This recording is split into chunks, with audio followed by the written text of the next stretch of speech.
My name is Amalinda Mark. I am 31 years old, and this past Thanksgiving, I sat silently at a silver-plated dining table while my older sister laughed at my life. She stood in her silk dress, pointing a crystal wine glass at the Chicago skyline, and told our parents that my tiny studio apartment was a tragedy. She told them that renting a penthouse in Streeterville was the only true measure of success, and that I was falling behind. My father beamed at her. He poured her another glass of expensive Cabernet and told me I should take notes. I just sat there and let them perform. I did not defend my 600-square-foot apartment. I did not explain that I had spent the last 7 years working 80-hour weeks as a commercial real estate acquisitions analyst. I just smiled and took a sip of my water, because what my family did not know, yet what they were about to find out in a very public and painful way, was that I had spent the morning wiring $42 million to a title company. They were sitting in a high-rise they thought proved their superiority. I was sitting in a high-rise I had just bought. Welcome to morning revenge. If you have ever smiled politely while a toxic family member paraded their fake success in your face, drop your age in the comments below, because you are going to want to hear how this ends. Let me take you back to that dinner table.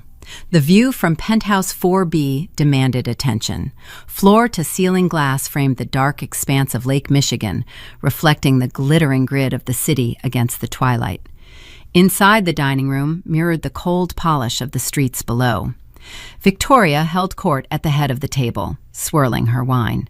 She had spent 20 minutes adjusting the ambient smart lighting before we arrived, ensuring the shadows fell perfectly across her cheekbones. "You have to understand the market," Victoria said, projecting her voice toward our father, Richard. "Renting in this zip code means you have actually made it in Chicago. It is about access. The network in this building alone is worth the lease." Richard nodded, lifting his own glass in silent tribute. Beside him, our mother Helen smoothed the linen napkin over her lap, her eyes sweeping the room with undisguised pride. "It is a breathtaking space, Victoria. You always had such impeccable vision." I sat halfway down the table, methodically cutting a piece of catered turkey. The meat was dry, but I chewed it slowly, letting the silence stretch. I refused to supply the validation my sister was hunting for.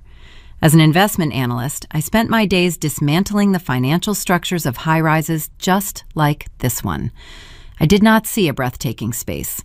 I saw a Class A asset with a 4.2% cap rate, escalating operational overhead and deferred maintenance issues hidden behind fresh paint.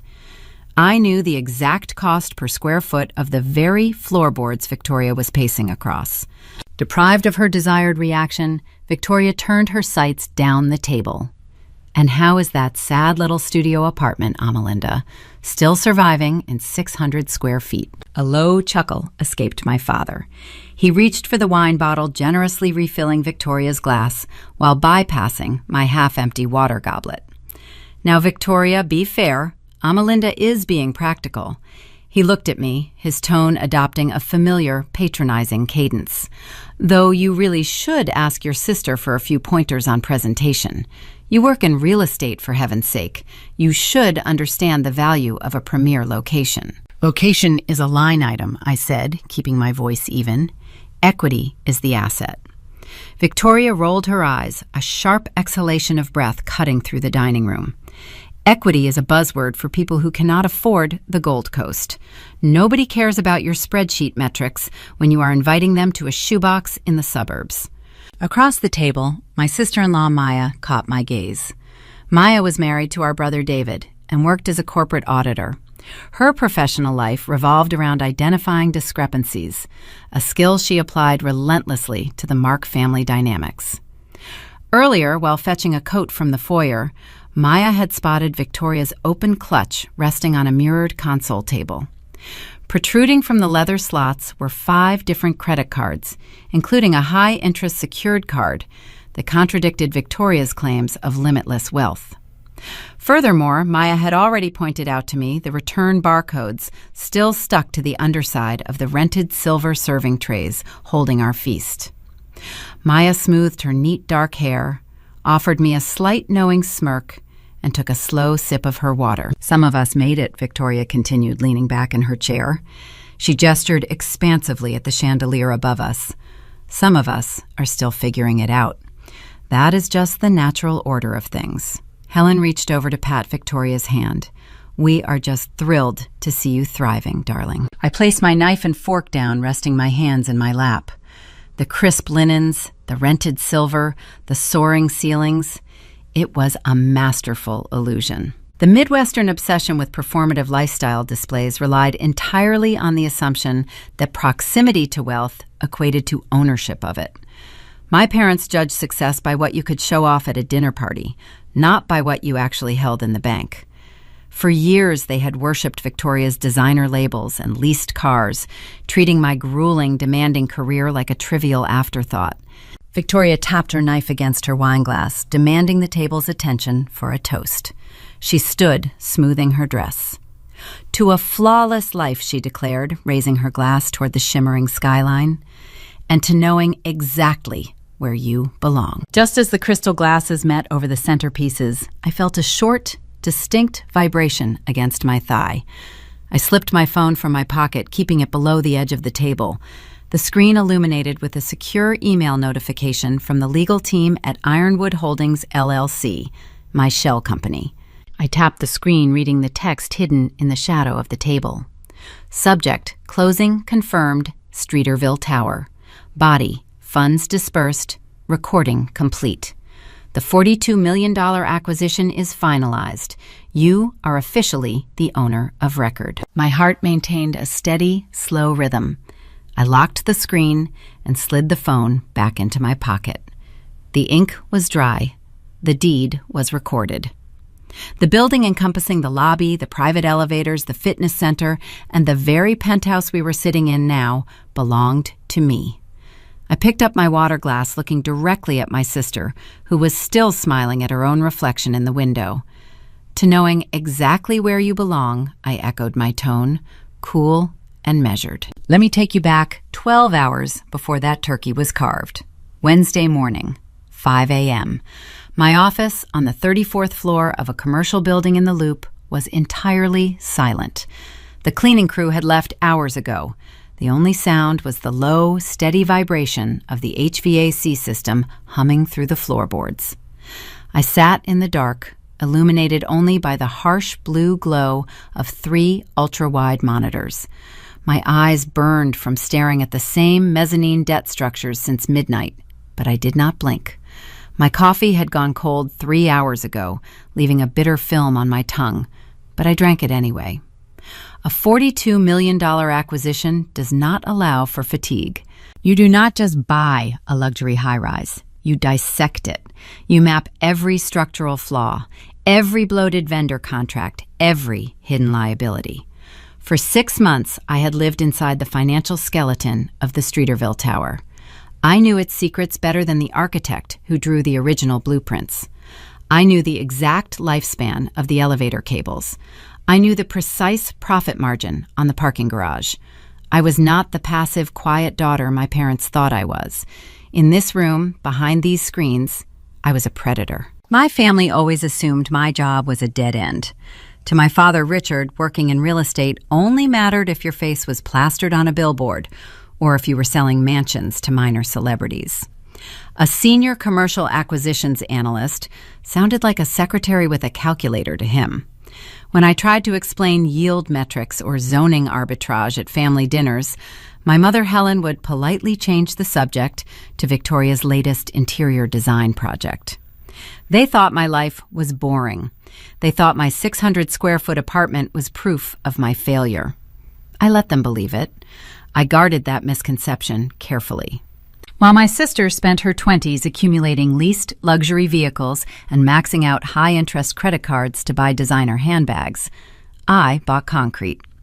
I started small with a syndicated loan and acquired a crumbling strip mall on the outskirts of Naperville. The roof was leaking and the tenants were ready to walk. I fired the terrible management company, repaved the lot, brought in reliable anchor tenants, and flipped the property 3 years later for a staggering profit. I rolled those funds into an unglamorous logistics hub near O'Hare Airport. Then I purchased a windowless data center in a western suburb. Ugly, boring buildings. Buildings that smelled like diesel fuel and wet cardboard. Buildings that generated millions of dollars in steady, quiet cash flow. I built a fortress in the shadows because I knew exactly what would happen if I stepped into the light. If my parents knew I controlled a portfolio worth 8 figures, they would not have congratulated me. They would have calculated how my money could elevate Victoria. They would have demanded seed capital for her non-existent lifestyle brands. They would have guilted me into co-signing mortgages for properties she could never afford. My wealth would have become their communal checking account. So I drove a 7-year-old sedan. I wore sensible suits off the rack. I kept my mouth shut, and I kept acquiring assets. But the Streeterville Tower was different. It was not a warehouse. It was the crown jewel of the Gold Coast adjacent skyline. The seller was an over-leveraged firm desperate to liquidate before the end of the fiscal year. They were bleeding cash, and I offered them a fast, quiet exit. I did not buy it for revenge. I bought it because the cap rate was highly favorable once you stripped away the incompetent management overhead. The fact that my sister lived in Penthouse 4B was simply a poetic bonus. Or so I thought. At 7 a.m., my desk phone rang. It was the escrow officer confirming the final wire transfer had cleared. The deed was waiting on the county recorder's desk. The building was officially mine. A minute later, my inbox pinged. The seller's property management firm was transferring the operational files to my shell company, Ironwood Holdings. Attached was the master rent roll, the lifeblood of the building. I opened the spreadsheet. The file was large, and the loading wheel spun for 5 agonizing seconds before the data materialized. I maximized the window. The white background glared against my tired eyes. Row after row of tenant data populated my screen. Names, unit numbers, lease terms, security deposits. I sorted the data by unit number. First floor retail space, current. Second floor commercial offices, current. Third floor luxury apartments, 1 minor delinquency. I dragged the cursor down past the lower floors. I navigated past the amenity fees and the parking garage leases. I hit the page down key. The screen snapped to the penthouse level. My mouse hovered over Unit 4B, Victoria Mark. I clicked the cell expanding the payment history. The numbers loaded, and the breath caught in my throat. I leaned closer to the monitor, tracing the column with my index finger. January, paid. February, paid. March, paid late. April, paid late with a penalty. Then the column turned red. September, 0. October, 0. November, 0. My sister was 90 days delinquent on her rent. The total balance due was sitting at $38,400, including compounding late fees. The data stared back at me cold and undeniable. Victoria was not just living beyond her means. She was drowning. She was in free fall. The sheer audacity of it washed over me.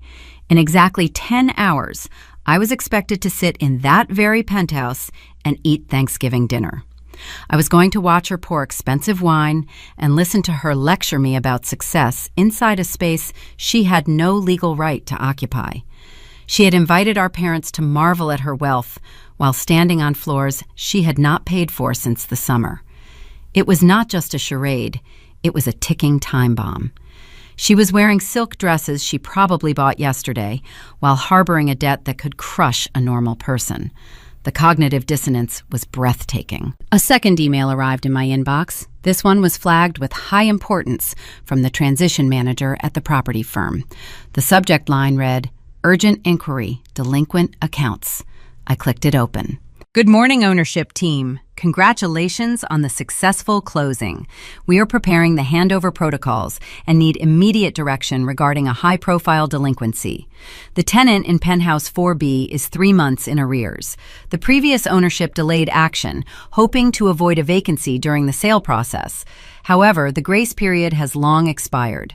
Please advise on how you wish to proceed with this specific account. I sat back in my ergonomic chair. The sun was finally rising over the city, casting a pale golden light across the skyscrapers outside my window. I looked at the email. I thought about the decades of subtle insults. I thought about my mother praising Victoria's vision while ignoring my 60-hour work weeks. I thought about my father telling me I lacked ambition. I placed my hands on the keyboard. The keys felt cool beneath my fingertips. I did not type out a long emotional response. I did not mention that the tenant was my sister. Business is business. The rules apply to everyone, especially to people who think they are above them. Standard protocol. Issue the notice to quit. Friday morning brought a sharp drop in temperature. Frost clung to the single window of my Logan Square studio, obscuring the street below. The space measured exactly 600 square feet. There were no soaring ceilings or smart lighting systems here. I owned a sturdy espresso machine, a functional leather sofa, and a firm mattress. Everything within these four walls belonged to me. The mortgage was paid in full. Maya sat on the edge of the sofa, cradling a ceramic mug. She had arrived at 7 out of a desperate need to escape my parents' house. David, my older brother, possessed a good heart, but he shared the same financial blindness that plagued my mother and father. Maya, on the other hand, analyzed corporate risk for a living. As a senior auditor at a midtown accounting firm, she spent her days hunting anomalies in corporate ledgers. She could spot a counterfeit asset from across a crowded room. "Did you notice the heels?" Maya asked. She took a slow sip of her dark roast. I leaned against the kitchen counter.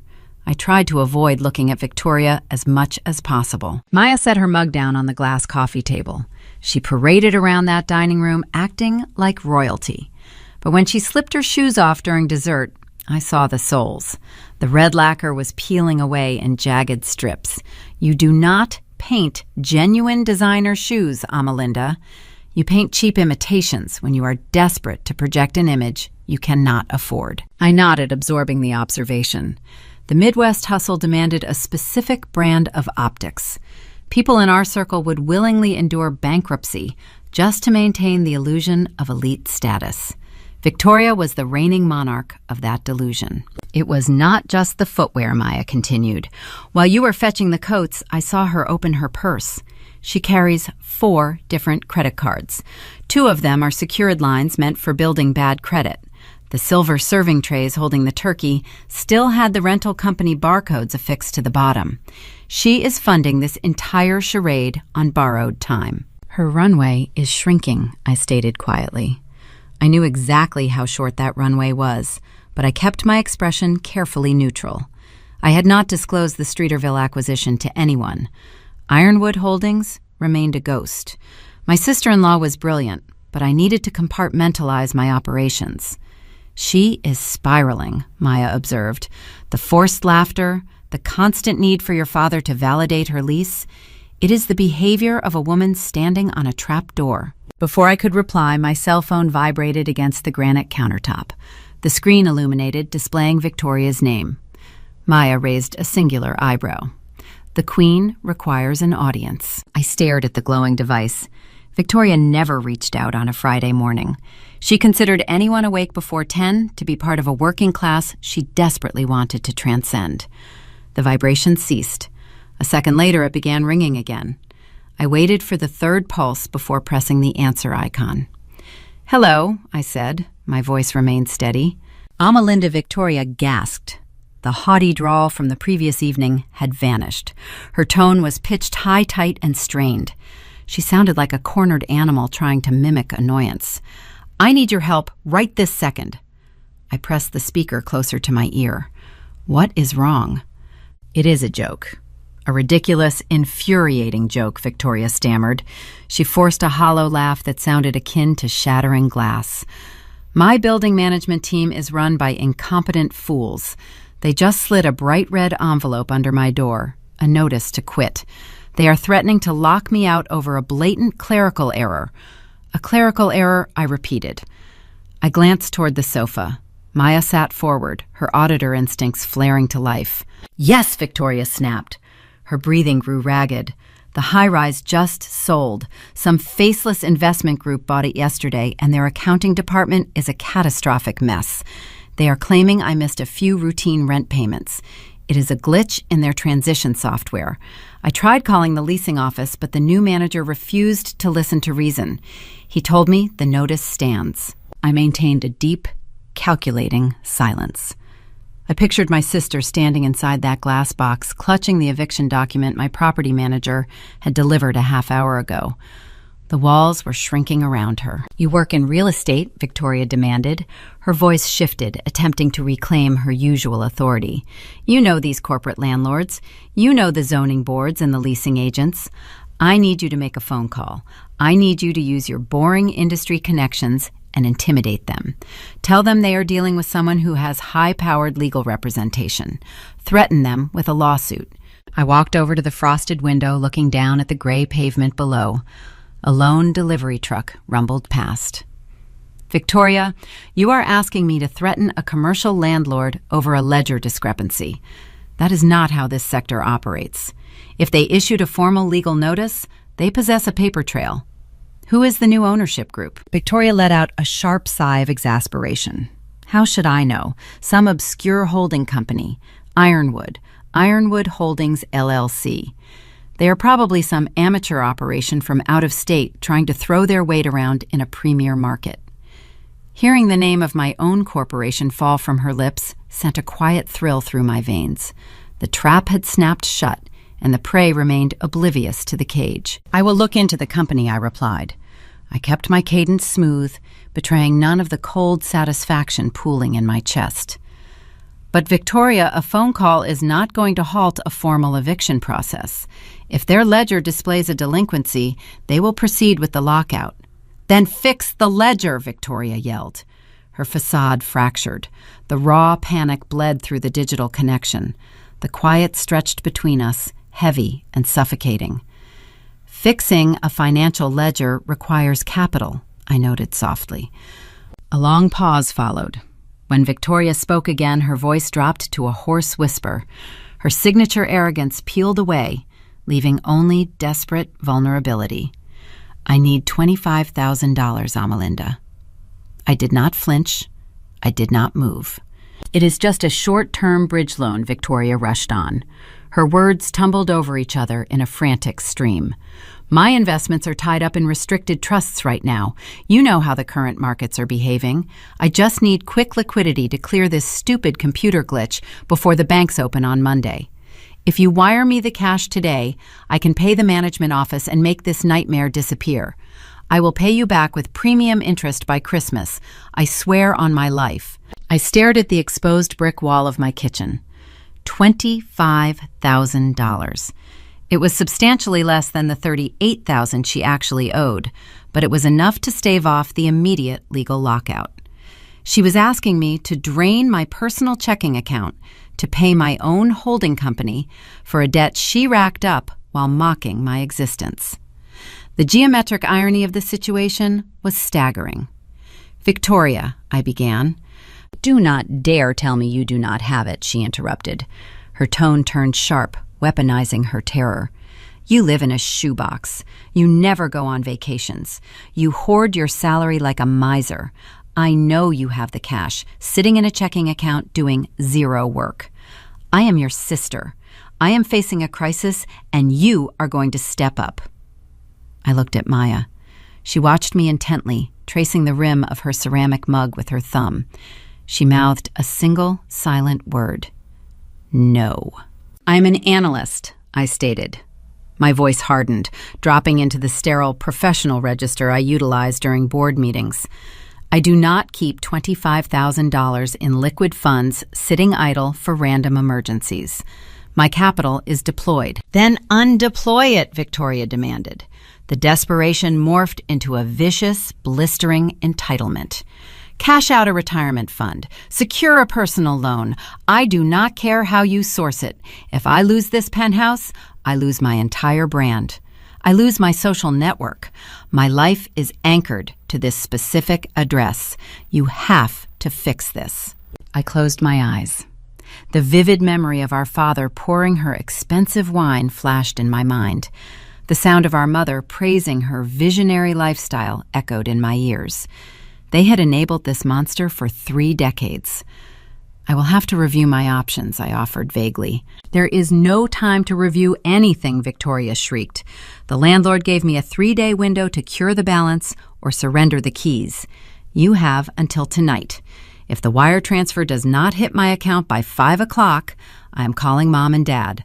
I will tell them you refuse to save your own flesh and blood. I will tell them exactly how selfish you really are." The line went dead. I lowered the device. The dial tone buzzed in the quiet kitchen. I set the phone on the granite surface. Maya stood up, walking over to stand beside me. "How much did she request?" Maya asked. Her voice remained calm.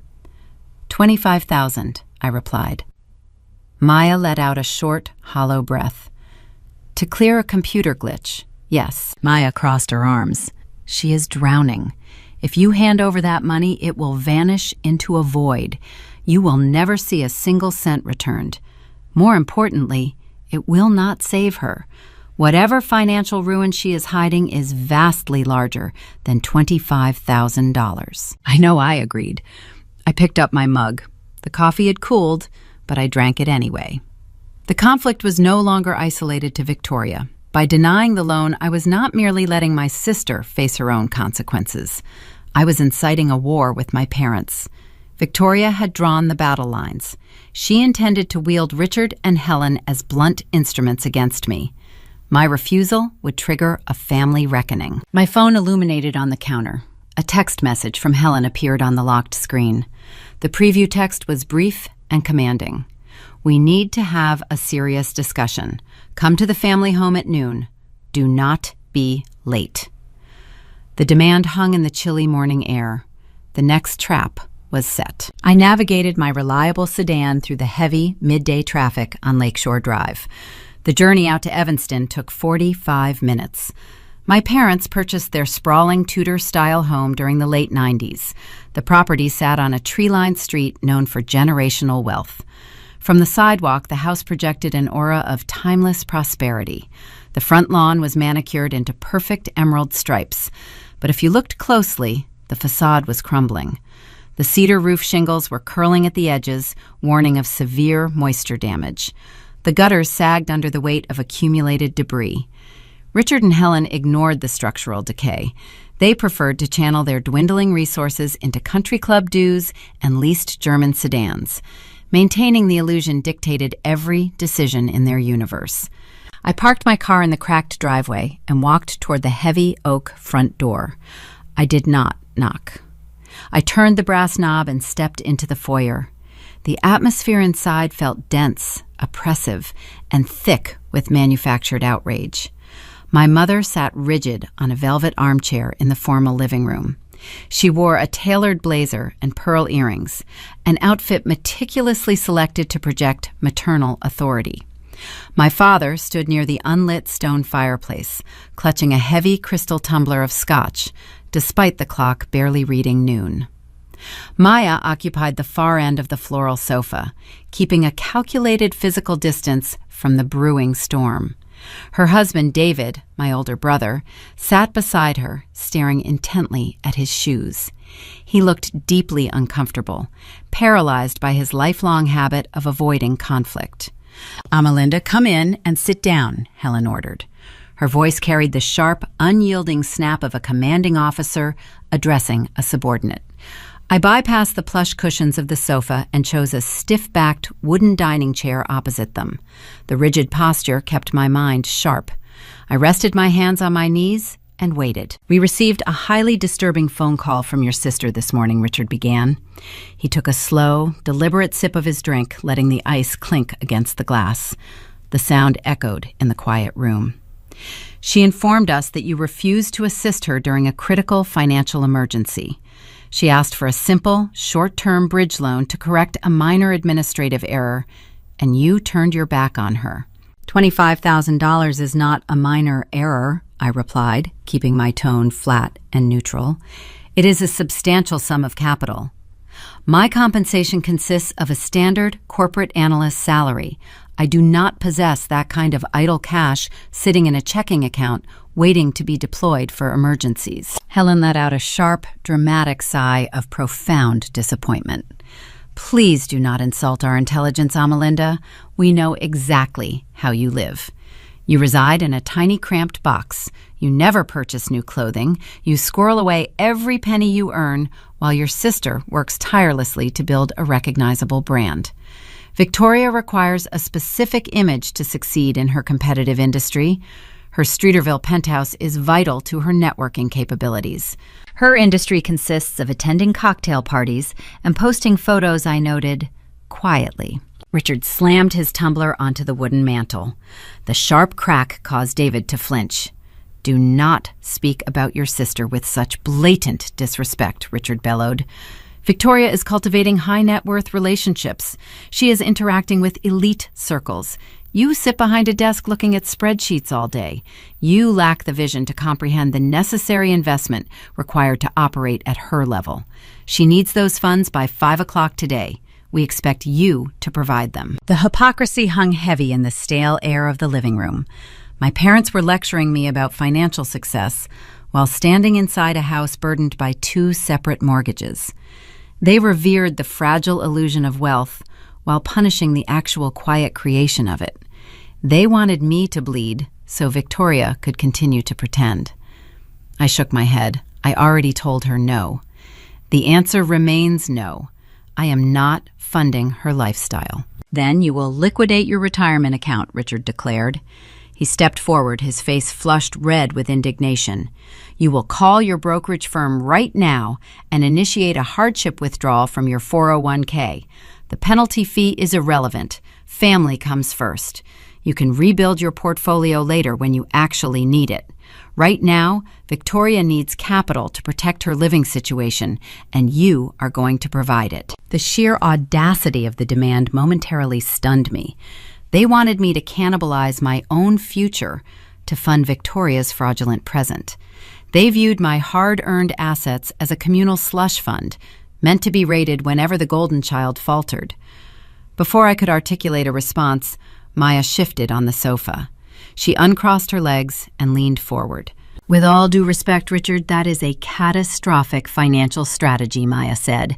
Her voice cut through the tension, crisp, clinical, and entirely devoid of emotion. My father turned his glare toward my sister-in-law. "This is a private family matter, Maya. Keep out of it." "I am a certified public accountant," Richard, Maya countered, refusing to break eye contact. "As a financial professional, I cannot sit here and listen to you advise your daughter to absorb a 10% early withdrawal penalty plus standard income tax to pay off a commercial landlord. If Amalinda pulls $30,000 from her retirement account, she will lose nearly half of it to the Internal Revenue Service. Furthermore, utilizing protected retirement assets to cure a residential lease default is textbook financial mismanagement. It is financial suicide." Helen bristled, gripping the velvet armrests of her chair. "Victoria is facing a computer glitch, Maya. It is a temporary cash flow issue caused by an incompetent billing department. If it is merely a software glitch, the leasing office would not issue a formal eviction notice," Maya replied, her logic cold and undeniable. "Commercial property managers do not initiate strict legal proceedings over software errors. They initiate them over chronic non-payment. If you force Amalinda to empty her accounts, you are throwing good money into a burning fire. Victoria is hiding something much larger than $25,000. David finally cleared his throat, attempting to mediate the escalating disaster. "Maya might have a point, Dad.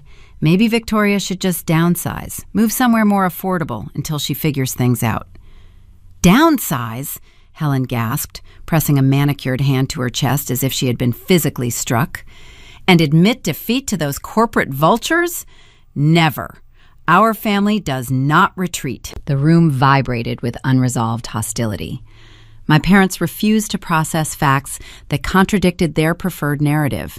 To them, Maya and I were the villains, hindering Victoria's inevitable rise to the top. Logic held no power here. I stood up from the wooden chair, smoothing the fabric of my dark trousers. "I am not cashing out my retirement," I stated. My voice left zero room for negotiation. "Victoria will have to solve her own problems. I am done discussing this." Just then, my father's cell phone rang, piercing the heavy silence. The screen displayed Victoria's name. Richard answered immediately, putting the device on speakerphone to ensure we all heard the conversation. "Victoria, darling, we are handling the situation," Richard cooed, his tone softening into a sickeningly sweet register. "Do not bother Dad," Victoria snapped. Her voice sounded thin, raspy, and vibrating with manic energy through the tiny speaker. "I do not need her pathetic savings. I refuse to beg my selfish sister for anything else. She is dead to me." "What are you going to do then?" Helen asked, leaning toward the phone, her eyes wide with concern. "I am taking control," Victoria declared. The desperation in her tone was masked by a sudden, reckless bravado. "I am not dealing with this amateur property manager anymore. They are beneath me. I am going straight to the top. I have drafted a formal guarantor application. I am bypassing the local office and submitting the paperwork directly to the ownership board of Ironwood Holdings." My pulse leaped. A guarantor application meant someone else was legally signing for the debt, holding themselves liable for the entire financial burden of the lease. "They will see reason," Victoria continued, oblivious to the fact that the owner was standing in her parents' living room. "Once the board realizes they are dealing with a tenant of my caliber, they will drop the notice to quit immediately. I just need you to verify some details for the background check, Dad." "Of course, sweetheart," Richard replied, puffing his chest out, returning to his role as the hero. "Whatever you need to secure your home, we support you 100%. I will handle the landlord," Victoria promised, her voice dripping with misplaced venom. "They will regret ever crossing me." The call ended. Richard looked at me with an expression of profound triumph, oblivious to the devastating reality unfolding around him. He thought his favorite daughter had just outsmarted the system. Victoria was walking straight into the jaws of my holding company. I looked over at Maya. She met my gaze, her dark eyes wide with silent comprehension. The trap was no longer just set. The prey was sprinting toward it. Monday morning brought a sterile calm to my downtown office. I sat at my mahogany desk on the 34th floor looking out over the Chicago River. The morning was dedicated to the granular details of commercial real estate. I was reviewing the restructuring documents for the Streeterville high-rise. Real estate is built on pebbles. A misplaced decimal point in a maintenance clause or a poorly worded liability waiver can easily escalate into a multi-million-dollar boulder. I thrived in these quiet details. My desktop computer chimed. An incoming message from my newly appointed property manager flashed across the bottom right corner of my primary monitor. The subject line commanded immediate attention. "Emergency review, Penthouse 4B, guarantor application." Victoria was actually trying to execute her desperate plan. I dragged the digital file to the center of my screen and clicked open the PDF document. The tenant of record was requesting a stay of eviction by introducing a third-party financial guarantor.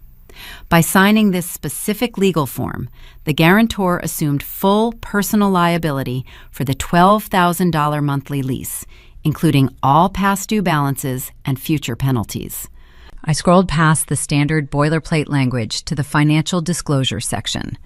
My stomach tightened as the data populated the screen. The applicant had listed a primary residence in Evanston. The listed assets included a heavily leveraged pension fund and a joint checking account.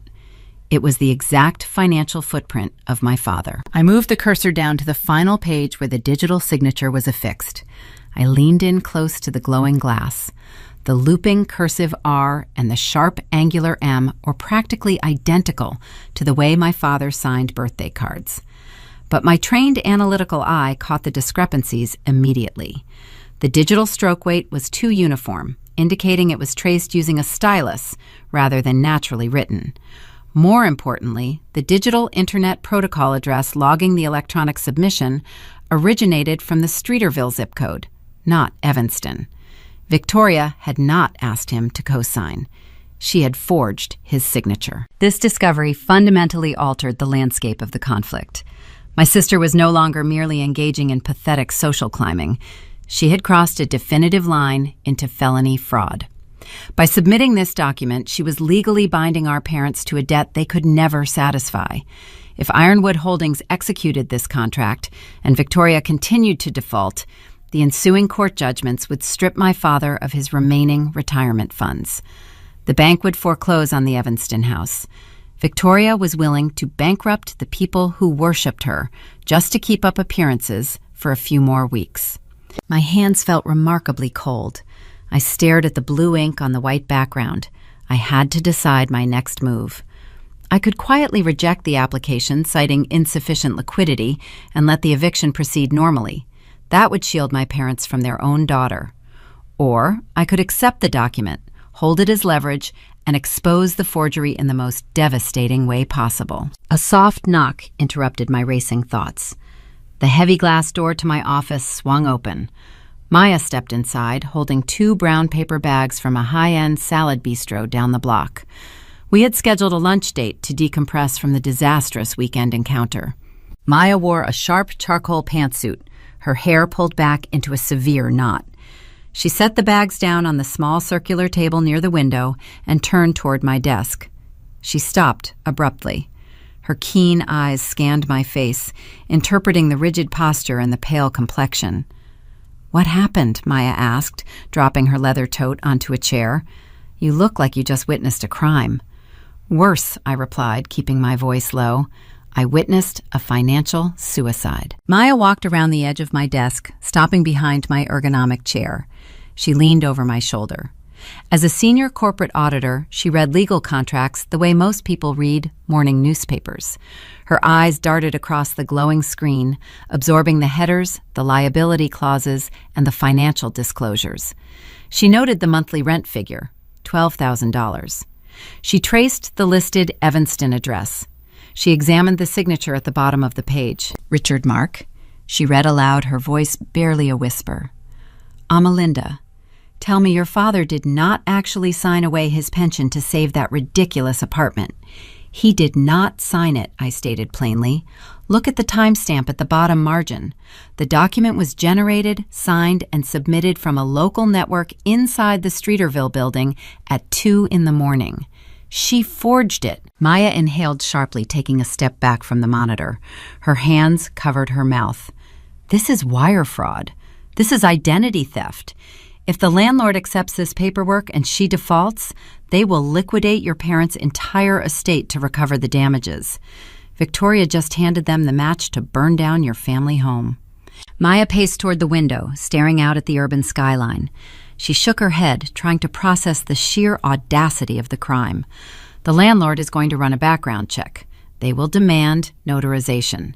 She cannot possibly think this holding company is stupid enough to accept an unverified digital signature on a $12,000 lease. Ironwood Holdings will tear her apart. Maya froze. Her posture stiffened. She turned around slowly, facing my desk. Her dark eyes widened as the puzzle pieces slammed into place. She looked at the top of the PDF document where the corporate letterhead rested, Ironwood Holdings, LLC. She looked back at me. She recalled the frantic phone call on Friday morning. She remembered Victoria screaming the name of the faceless investment group that had purchased her high-rise. Amalinda, Maya whispered. The air in the room grew completely still. "You asked me to keep quiet about your real estate investments. You told me you bought unglamorous buildings, logistics hubs, data centers." I remained seated, my hands folded neatly on the mahogany surface. I let the silence serve as my confirmation. Maya pointed a trembling finger at the computer monitor. "You are Ironwood Holdings." I gave a single, slow nod. A profound shock washed over Maya's face. She looked at the screen and then back to me. The realization that I was the faceless corporate entity terrorizing Victoria finally took root. The tension in her shoulders broke. A low sound escaped her throat, starting as a gasp and quickly transforming into a deep, disbelieving laugh. She covered her face, laughing until tears pricked the corners of her eyes. It was a laugh of pure, unadulterated vindication. She walked back to my desk, placing both hands flat on the polished wood, and leaned in close. "You own the Streeterville building," Maya said, her voice shaking with adrenaline. "You own the penthouse. You issued the eviction notice." The acquisition closed on Thanksgiving morning. I explained, keeping my tone perfectly level. I reviewed the master rent roll. She was 90 days delinquent. I simply instructed my management team to execute standard operating procedure. I treated her like any other failing asset. And now she just submitted a forged legal document to her own sister Maya, concluded marveling at the poetic justice. She just handed you the undisputed power to destroy her entire life. If you accept this application and report the forgery, she goes to federal prison. If you deny it, she gets thrown out on the street. My parents will blame me, I noted. If I expose this, they will claim I set her up. They will protect her. They always protect her. Maya stopped laughing. Her expression hardened into a mask of cold, professional resolve. She looked at the forged signature on the screen and then met my gaze with fierce loyalty. Amalinda, they were willing to let you drain your retirement to fund her lies. They demanded you sacrifice your future so she could drink expensive wine and wear painted shoes. Victoria just tried to steal their house.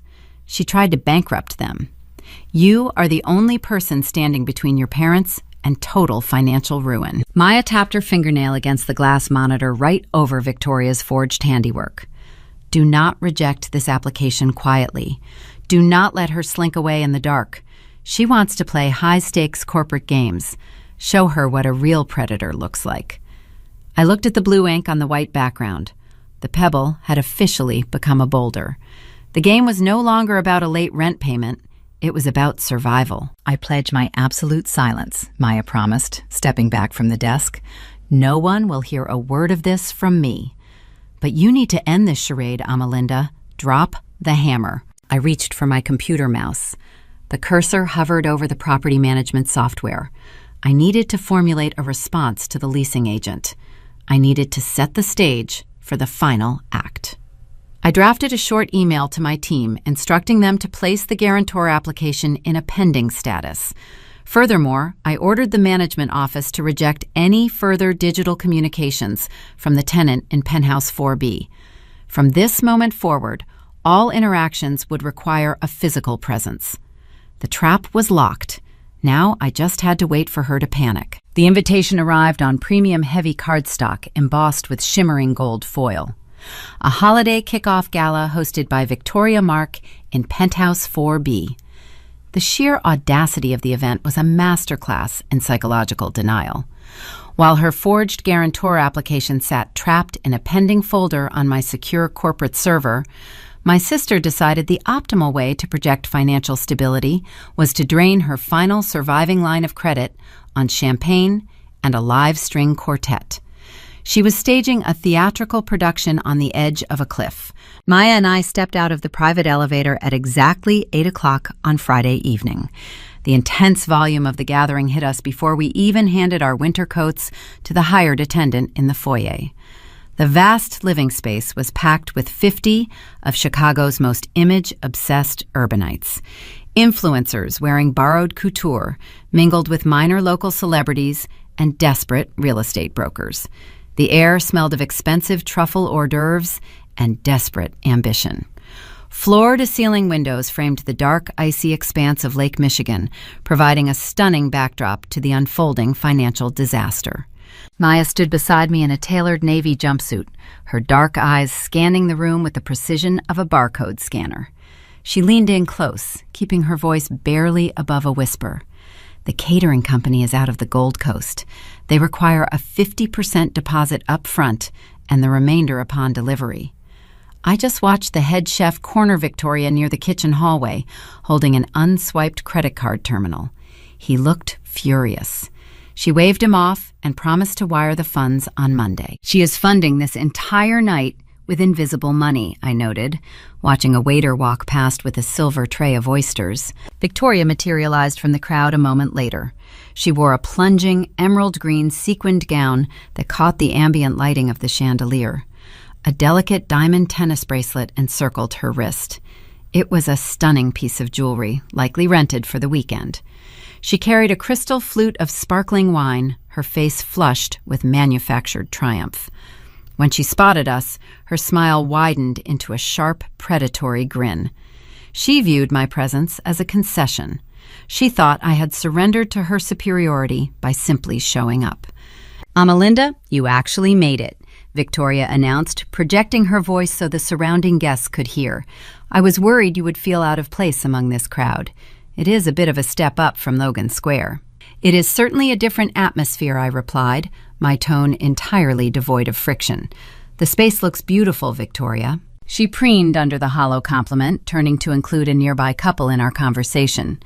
"These are my friends from the high-end acquisitions sector," she boasted, gesturing to a man in a velvet dinner jacket and his heavily contoured wife. "I was just telling them about the recent changes in the building management." The man in the velvet jacket raised his glass toward me. "Victoria says a new corporate group took over the property, some holding company. She mentioned they were trying to initiate some heavy-handed lease restructuring." Victoria let out a theatrical sigh, rolling her eyes for the benefit of her audience. "Oh, it was a tiny hiccup, a pathetic little software glitch that caused a minor misunderstanding earlier this week. The new ownership, Ironwood Holdings, tried to throw their weight around like typical corporate bullies. But I had my legal representation draft a few sharp letters and submitted a flawless guarantor application." She took a sip of her champagne, locking eyes with me. "The sudden shift in their tone was hilarious," she continued, her voice dripping with smug satisfaction. "Once they realized they were dealing with a premier tenant who actually understands elite market dynamics, they backed down immediately. In fact, their leasing director practically begged me to sign a 5-year extension to anchor the penthouse level. They need my profile to maintain the prestige of the address." Maya let out a soft sound that disguised itself as a cough. She lifted her cocktail napkin to her mouth, hiding a razor-sharp smirk. "A 5-year extension?" the velvet jacket man repeated, nodding in approval. "That is a brilliant anchor strategy. You must have remarkable negotiation skills, Victoria. Corporate landlords rarely concede that quickly unless they recognize a superior asset." "I just know how to handle amateurs," Victoria said, tossing her hair over her shoulder. "You have to show them you are untouchable. You have to project power." I stood mere inches away from her, listening to the elaborate fiction pour from her lips. She was spinning a web of lies so intricate, she was beginning to believe them herself. She genuinely thought the forged signature of our father had saved her. She believed her fake confidence had outsmarted a faceless conglomerate. She had no idea the sole decision-maker for Ironwood Holdings was standing right in front of her, sipping sparkling water and counting down the minutes. The dramatic irony hung thick and heavy in the warm air of the penthouse. I checked the slim silver watch on my left wrist. The hands indicated it was 8:45.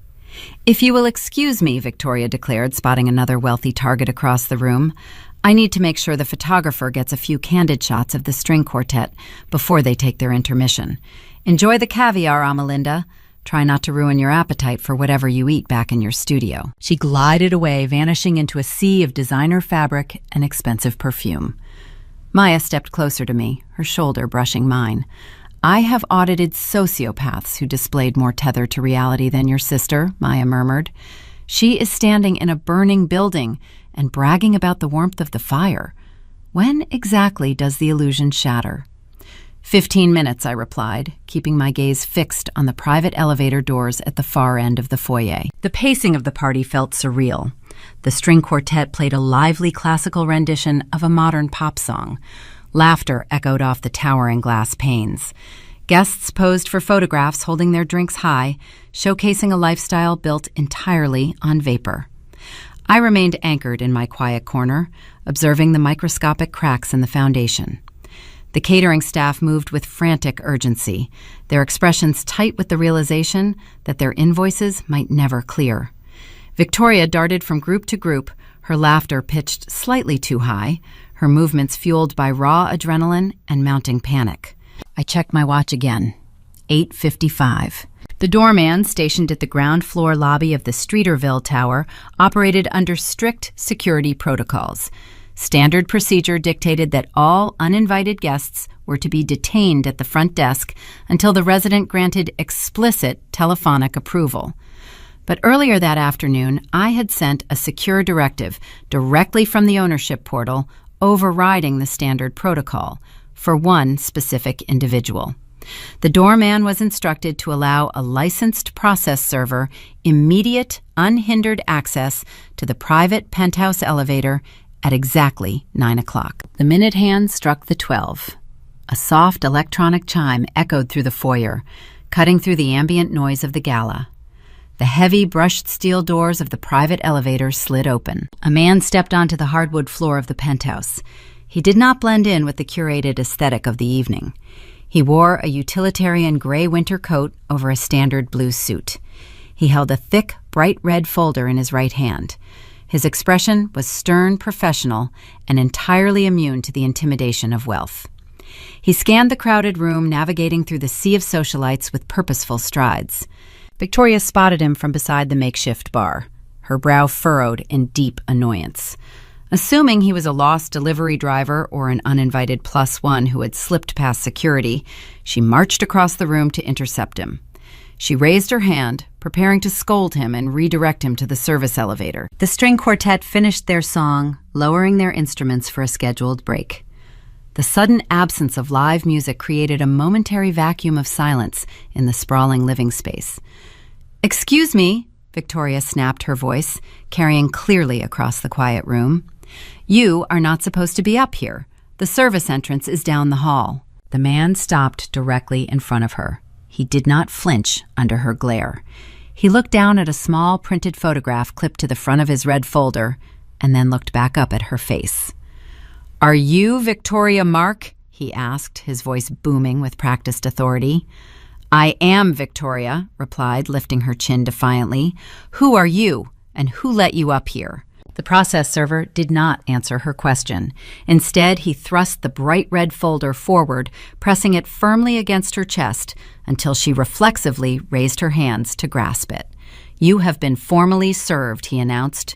The words echoed off the glass walls, ringing clear and precise. "On behalf of Ironwood Holdings, LLC, this is your 14-day notice of eviction for chronic non-payment of rent. You are legally required to vacate the premises." The ambient chatter of 50 elite guests died instantly. The silence that followed was suffocating heavy and profoundly devastating. Victoria stood frozen in the center of her own party, clutching the bright red folder against her emerald gown. Her face drained of all color, matching the pale winter frost on the windows. She looked down at the legal document in her trembling hands and then slowly lifted her eyes, staring blindly into the silent, horrified crowd. The mass exodus from Penthouse 4B took less than 12 minutes. Once the process server delivered the bright red folder, the carefully curated atmosphere of the holiday gala shattered. There were no dramatic confrontations or loud arguments from the guests. Chicago high society operates with a ruthless, silent efficiency when distancing itself from failure. The influencers and real estate brokers murmured hurried excuses about early morning flights and sudden migraines. They retrieved their coats from the foyer, avoiding eye contact with the hostess. The string quartet packed their instruments without asking for the second half of their payment, realizing the funds did not exist. Victoria stood alone in the center of the sprawling living room, clutching the eviction notice against her emerald gown, while the private elevator doors opened and closed, carrying her social standing away in groups of 6. By Saturday morning, her brand was effectively dead. Text messages circulated through the Gold Coast network with brutal speed. The woman who lectured others on wealth acquisition was being legally removed for chronic non-payment. The illusion had evaporated, leaving only the humiliated reality of a hollow bank account. But rather than face the devastating truth of her situation, Victoria activated a defense mechanism honed over 30 years of parental enabling. She drove her leased vehicle out to Evanston to spin a web of elaborate fiction. Richard and Helen possessed a deep psychological blind spot when it came to their eldest daughter. To admit that Victoria was a fraud would require them to examine their own precarious financial house of cards. They held 2 mortgages on a decaying Tudor home to fund country club memberships they could not afford. They leased luxury sedans to impress neighbors they secretly despised. If Victoria was drowning in debt, then their entire philosophy of performative success was a catastrophic failure. Self-preservation demanded they believe whatever lie she told them. Victoria walked into their formal living room and delivered a master class in manufactured victimhood. She did not confess to missing 3 months of rent. She did not mention maxing out her credit cards or forging a legal document. Instead, she transformed herself into a martyr. She claimed the eviction notice was a calculated, illegal intimidation tactic deployed by a predatory corporate conglomerate. According to her narrative, Ironwood Holdings was a shadowy organization attempting to illegally gentrify the building by forcing out long-term anchor tenants on trumped-up technicalities. They were targeting her specifically because her high-profile status threatened their unethical restructuring plans. Richard and Helen swallowed the narrative without a single moment of hesitation. It was the perfect scapegoat. It shifted the blame from their financially illiterate daughter to a faceless corporate villain. It allowed them to maintain their delusion of superiority while adopting a posture of righteous indignation. The problem was not Victoria spending money she did not possess. The problem was a corrupt corporate system trying to silence a successful, independent woman. My phone rang at 2 p.m.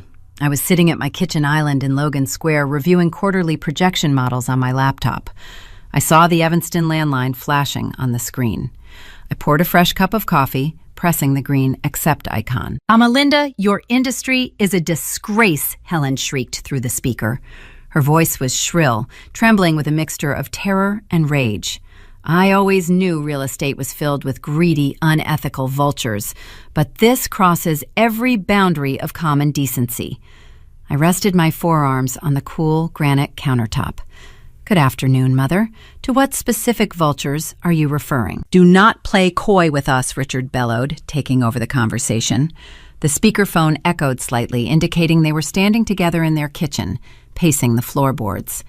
"Victoria is sitting right here in tears. She just explained the illegal intimidation campaign her new landlords are running against her. They served her with a fraudulent eviction notice during a private holiday event. It was a calculated attempt to publicly humiliate a high-net-worth tenant so they could break her lease and flip the unit." I took a slow sip of my coffee. The sheer magnitude of the lie was impressive. She skipped 3 payments and forged a guarantor application, Richard. It is not an illegal intimidation campaign. It is a standard debt collection protocol. I did not say those words aloud. I kept my breathing steady and my tone analytical. Commercial landlords do not typically serve public notices unless the ledger shows a severe delinquency, I offered mildly. "Did Victoria provide proof of her recent wire transfers?" "She does not need to prove anything to us." Helen snapped, her maternal instincts flaring to protect the golden child. "We know her character. We know her success. This Ironwood Holdings company is running a criminal enterprise. They are targeting her because she refused to bow down to their ridiculous new demands. We are not going to let some anonymous cowards destroy your sister," Richard added, his voice dropping into a register of stern paternal authority. "You work in this corrupt sector, Amalinda. You know how these shell companies operate.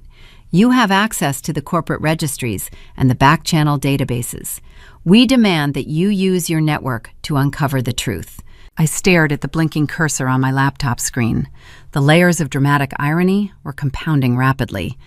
My parents were ordering me to launch a corporate espionage campaign against my own holding company. They wanted me to hunt myself down. They wanted me to unmask the villain terrorizing their favorite child, completely unaware that the architect of this reckoning was the very daughter they had spent decades diminishing. "What exactly are you asking me to do, Richard?" I asked, keeping my cadence neutral and detached. "I want a name," Richard demanded, striking a hard surface on his end of the line. "I want to know who sits on the ownership board of Ironwood Holdings, LLC. I want to know the identity of the chief executive officer orchestrating this harassment. Once we have a name, Victoria is going to file a massive defamation lawsuit and drag them through the media. Find out who runs that company, Amalinda." I looked out my frosted window. The gray Chicago sky promised another bitter winter storm. The trap was fully baited. The prey was begging for the cage to drop. My family was demanding a villain, and I was fully prepared to step into the role they had carved out for me. "I will look into the corporate filings," I said, my voice smooth and agreeable. "I can run a search on the executive board members on Monday morning. I will let you know exactly who is responsible for the Streeterville acquisition. You owe this to your family." Helen sniffed the tension in her voice, dialing down slightly now that she felt in control. "Just because you chose a small, unambitious life does not mean you can abandon your sister when her high-profile career is threatened. We expect a full report." The line disconnected, leaving a hollow click echoing in my quiet apartment.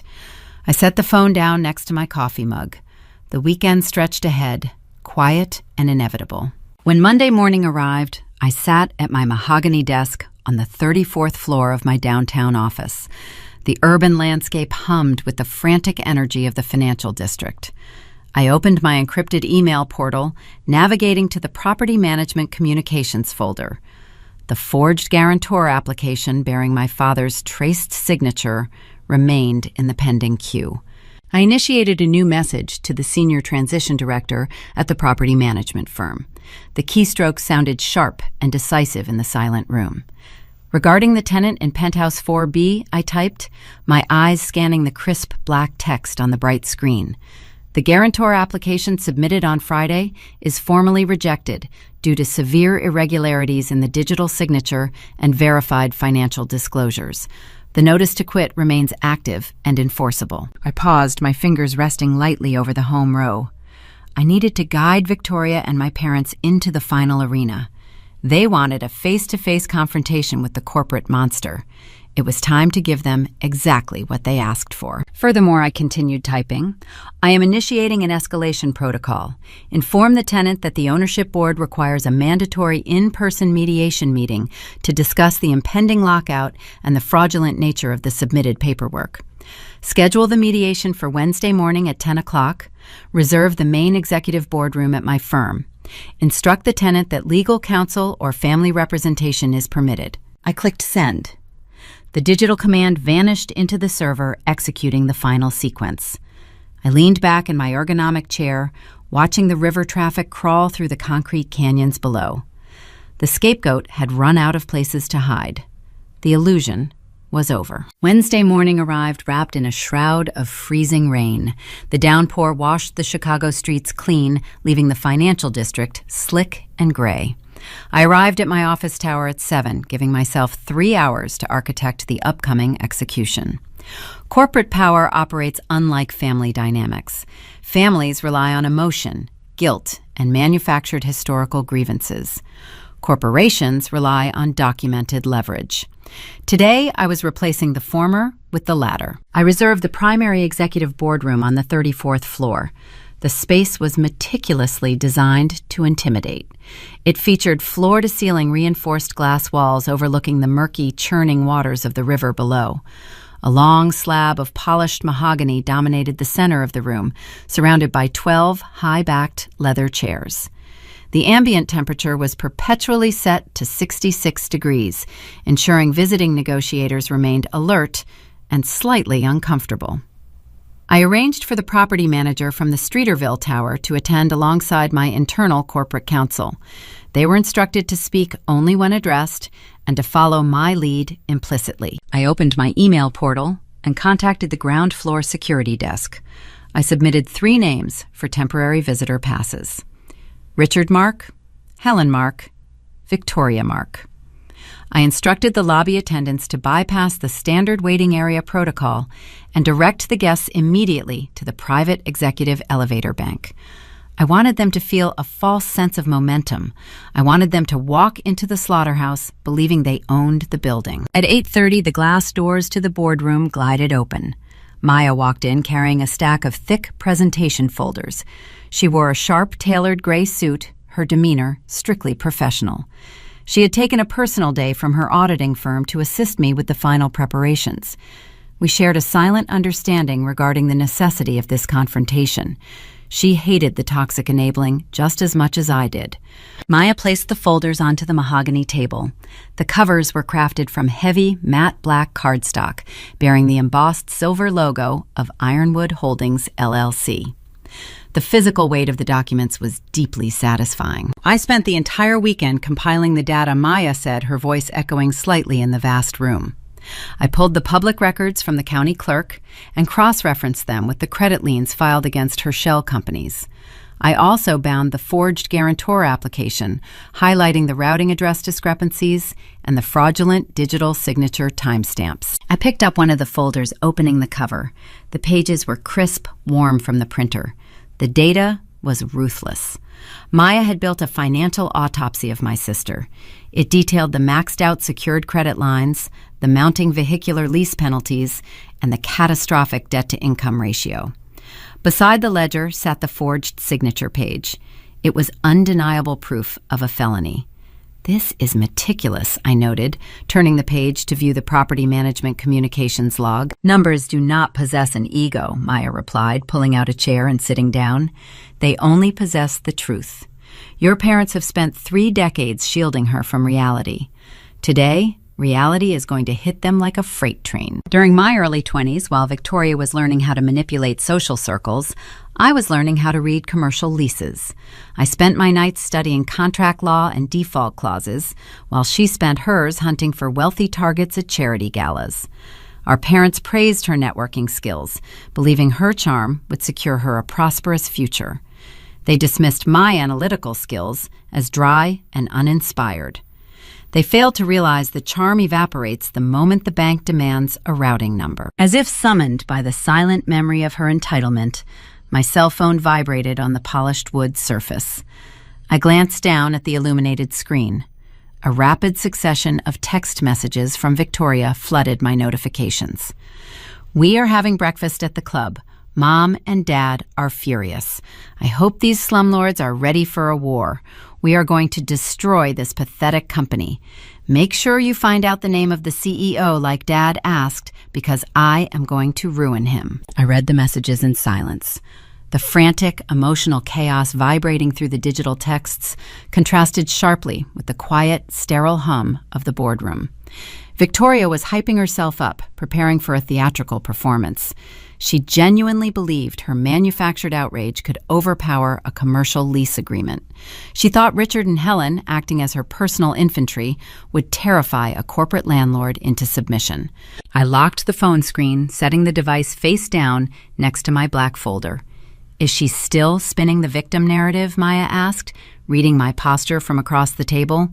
"She is preparing for a war," I answered, leaning against the edge of the mahogany slab. "She thinks our parents are going to march in here and force the ownership board to grovel."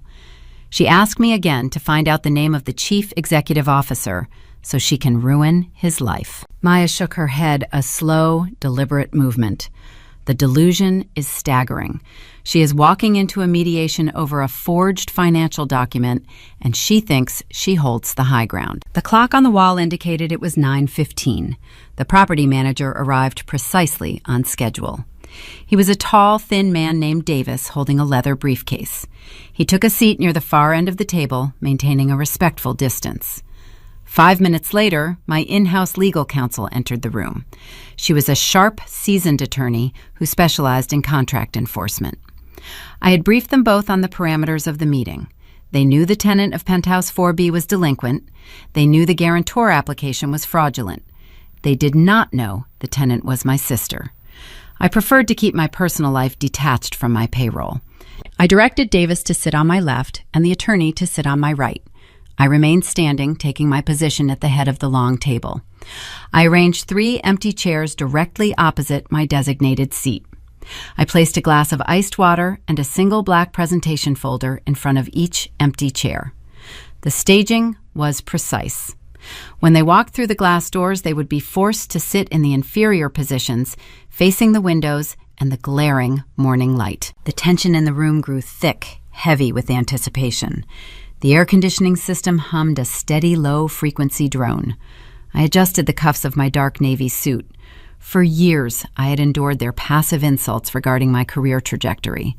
I had listened to my mother praise Victoria for simply existing, while treating my grueling work weeks as a tragic waste of time. I had watched my father pour expensive wine for a daughter who routinely lied to his face, while ignoring the daughter who built an empire in the shadows. I was done waiting for their approval. I was done hiding my success to protect their fragile egos. At 9:55, my phone vibrated one final time. It was a short text from my father. "We are pulling into the parking garage. We will call you after we handle these criminals." I slid the phone into my suit pocket. The final piece was in motion. The trap was armed. Maya walked over to the corner credenza where a silver carafe of dark roast coffee sat on a warming tray. The rich, bitter aroma filled the sterile air. She picked up 2 ceramic mugs, pouring the steaming liquid into each one. She moved with a calm, deliberate grace, returning to the table. She handed me one of the mugs and kept the other for herself. She pulled a slim tablet from her tote bag, tapping the screen to access the building's security log. The network updated in real time, tracking the visitor badges issued at the front desk. A green indicator light flashed next to 3 distinct identification numbers. Maya took a slow sip of her coffee, her dark eyes locking onto mine over the rim of the mug. The corners of her mouth twitched, fighting back a razor-sharp smile. They are in the elevator. The heavy, reinforced glass doors of the 34th floor boardroom swung inward with a soft pneumatic hiss. My sister led the charge, marching into the sterile environment like a conquering general. Victoria wore a white tailored trench coat draped over her shoulders and oversized designer sunglasses pushed back onto her head. The attire screamed of calculated intimidation. My father followed closely behind her, wearing a gray double-breasted suit he typically reserved for country club banquets. My mother brought up the rear, clutching a quilted leather handbag like a protective shield against the unfamiliar corporate atmosphere. They walked into the trap, blind to the steel jaws resting open on the floorboards. I was not in the room yet. I monitored their arrival from the adjacent viewing gallery, standing in the shadows behind a pane of one-way privacy glass. Maya stood next to me, watching the digital security monitors. Davis, the property manager, rose from his seat at the far end of the long mahogany table. He buttoned his suit jacket, presenting a neutral, professional posture. My in-house legal counsel remained seated, organizing her case files with deliberate slowness. "Welcome," Davis said, his voice calm and measured.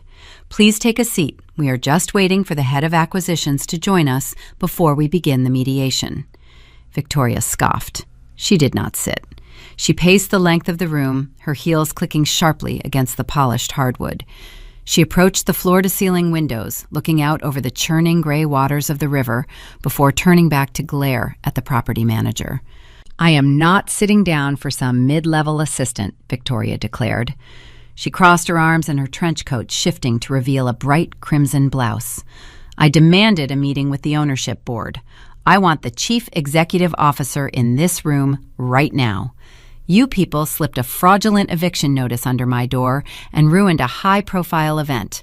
My legal team is preparing a sweeping defamation lawsuit that will bankrupt this entire holding company." Davis blinked, maintaining his stoic expression.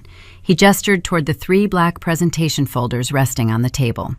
"The head of acquisitions is the final decision-maker for Ironwood Holdings. She will be here momentarily. I suggest you review the provided materials while we wait." Richard stepped forward, placing a protective hand on Victoria's shoulder. He puffed his chest out, attempting to project patriarchal authority. "You listen to me, young man. My daughter is a premier tenant. She anchors your penthouse level. We are not going to be subjected to intimidation tactics by a disorganized corporate entity. We came here to resolve your pathetic billing glitch and demand a formal, written apology. If your superior does not walk through those doors in the next 2 minutes, we are leaving and our next communication will be through the courts." Helen nodded in agreement, taking a seat in one of the leather chairs. She picked up the glass of iced water, examining the condensation before setting it back down. "This room is freezing," she complained, wrapping her cardigan tighter around her torso. "It is a very unwelcoming environment." "That is by design, Helen," I thought, observing her discomfort through the privacy glass. The room was engineered to strip away false bravado and expose raw vulnerability. The freezing temperature, the sparse decor, the imposing mahogany slab all functioned as psychological tools. The pacing of the scene slowed to a crawl. The tension within the glass walls grew thick and suffocating. Every passing second felt amplified. The soft hum of the air conditioning unit provided a steady drone. The ice cubes in my mother's water glass shifted, creating a sharp clinking sound. Victoria tapped her manicured fingernails against the wooden surface, a rapid staccato rhythm betraying her underlying panic. She was putting on a theatrical performance, but the audience was not buying the tickets. Her runway had vanished. "I want a name," Victoria demanded, leaning across the table toward the legal counsel. "Who runs this operation? Who signed off on that ridiculous 14-day notice? I have connections in this city. I can make one phone call and have this entire firm audited." The attorney did not look up from her paperwork. She simply turned a page, the crisp paper rustling in the quiet room. "You will have all your answers shortly, Ms. Mark." Richard checked his gold wristwatch, sighing loudly to express his mounting impatience. "This is highly unprofessional. They are stalling. They know they made a catastrophic error, and now they are too afraid to face us." Behind the one-way glass, Maya turned to me. Her dark eyes gleamed with fierce anticipation. "It is time," she whispered. "Drop the guillotine." I smoothed the lapels of my tailored navy suit. I took a deep, steadying breath, letting the cool air fill my lungs. For my entire life, I had existed in the background. I was the quiet analyst, the boring sibling, the disappointment who lived in a small apartment and hoarded her salary. My parents worshipped the illusion of prestige, constantly feeding Victoria's delusions while starving my achievements. Today, I was rewriting the narrative. I reached out and grasped the chrome handle of the gallery door. Inside the boardroom, Victoria was launching into another tirade. "I will give your coward of a boss exactly 30 more seconds," she threatened, picking up her oversized sunglasses. The heavy double doors at the front of the executive boardroom clicked open. The hinges glided silently. I stepped over the threshold. My heels struck the hardwood with precise, measured intent. I did not carry a notepad. I did not fetch coffee. I walked into the room radiating the cold authority I had cultivated over years of ruthless commercial negotiations. My posture was rigid, my chin held high. Richard turned his head, his expression instantly shifting from manufactured rage to profound confusion. Helen blinked, her mouth falling open slightly. Victoria stopped mid-sentence, her hand freezing in the air, holding her sunglasses. "Amalinda," Richard said, his voice dropping an octave. "What are you doing here?" Helen looked around the room, trying to decipher the sudden intrusion. "Did you follow us here, Amalinda? This is a private legal mediation. You cannot just wander into corporate offices." Victoria let out a short, dismissive laugh, rolling her eyes. "Oh, I understand now. Dad told you we were coming down to the financial district.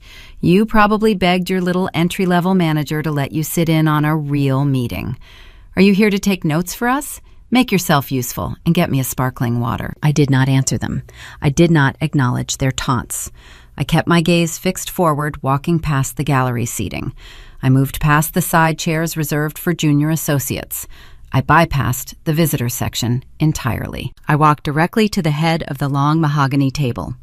I reached out and pulled back the chairman's chair. The heavy leather seat scraped softly against the floorboards. I sat down, crossing my legs and folding my hands, resting them over the embossed silver logo of the black presentation folder. The silence in the room became profound. The air pressure seemed to drop, sucking the oxygen from the space.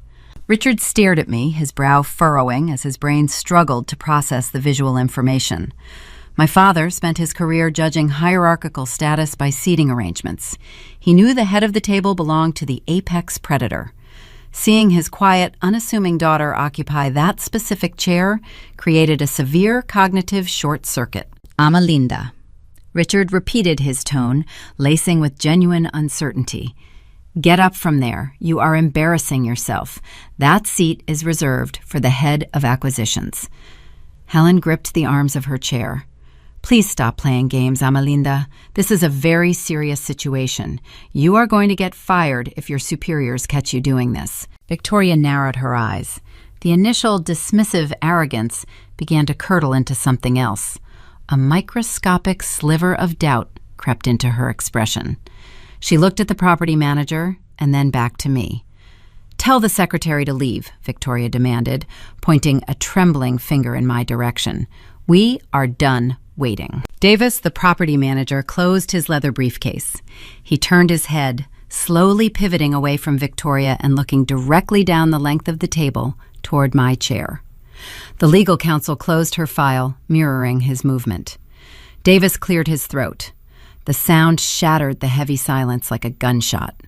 He did not look at my father. He did not look at my mother. He kept his professional, deferential focus entirely fixed on me. Ms. Mark, Davis asked, his voice steady and respectful. "How would you like to proceed with the eviction of Penthouse 4B? The words hung in the chilled air of the boardroom. Ms. Mark, how would you like to proceed? The syllables echoed off the reinforced glass walls, creating a physical shockwave that rippled across the mahogany table. Richard blinked rapidly. The color drained from his face, leaving a pale, ashen hue. His brain struggled to process the fundamental shift in reality. He looked at Davis and then slowly turned his head to look at me, sitting in the chairman chair. "What did you just call her?" Richard stammered, his voice stripped of its usual booming authority. "Why are you asking my daughter for instructions? She is merely an analyst." Helen gripped the handle of her quilted leather handbag. Her knuckles turned white under the fluorescent lights. She forced a nervous, breathy laugh. "I see what is happening," she said, attempting to assert a comforting narrative. "You were promoted. Amalinda, did they make you the property manager for this building? Is that why you are sitting there?" Victoria did not speak. Her smug expression collapsed, melting into a mask of pure, unadulterated terror. She stared at me, her eyes wide and bloodshot. The microscopic sliver of doubt had bloomed into a suffocating certainty. She looked at the black presentation folder resting under my folded hands. The embossed silver logo of Ironwood Holdings LLC reflected the overhead lights. She knew. "I am not the property manager, Helen," I stated, my tone remaining flat and detached. I unclasped my hands and opened the heavy cover of the presentation folder. I extracted the first stack of crisp, warm documents.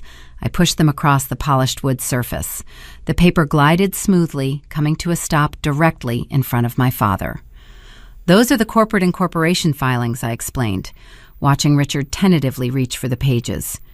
"Read the second line." Richard adjusted his reading glasses. He cleared his throat, his hands trembling slightly as he held the legal document. "Sole managing member," he read aloud, his voice catching on the words, "Amalinda Mark." I extracted the next document. It was printed on heavy legal stock, bearing the official seal of the county recorder. I slid it across the table, aligning it neatly next to the incorporation papers. "That is the recorded deed for the Streeterville high-rise," I continued. "The transaction closed on Thanksgiving morning. I wired $42 million in cash to the escrow company while I was eating dry turkey at your dining table. I own the lobby, I own the fitness center, I own the private elevators, and I own Penthouse 4B.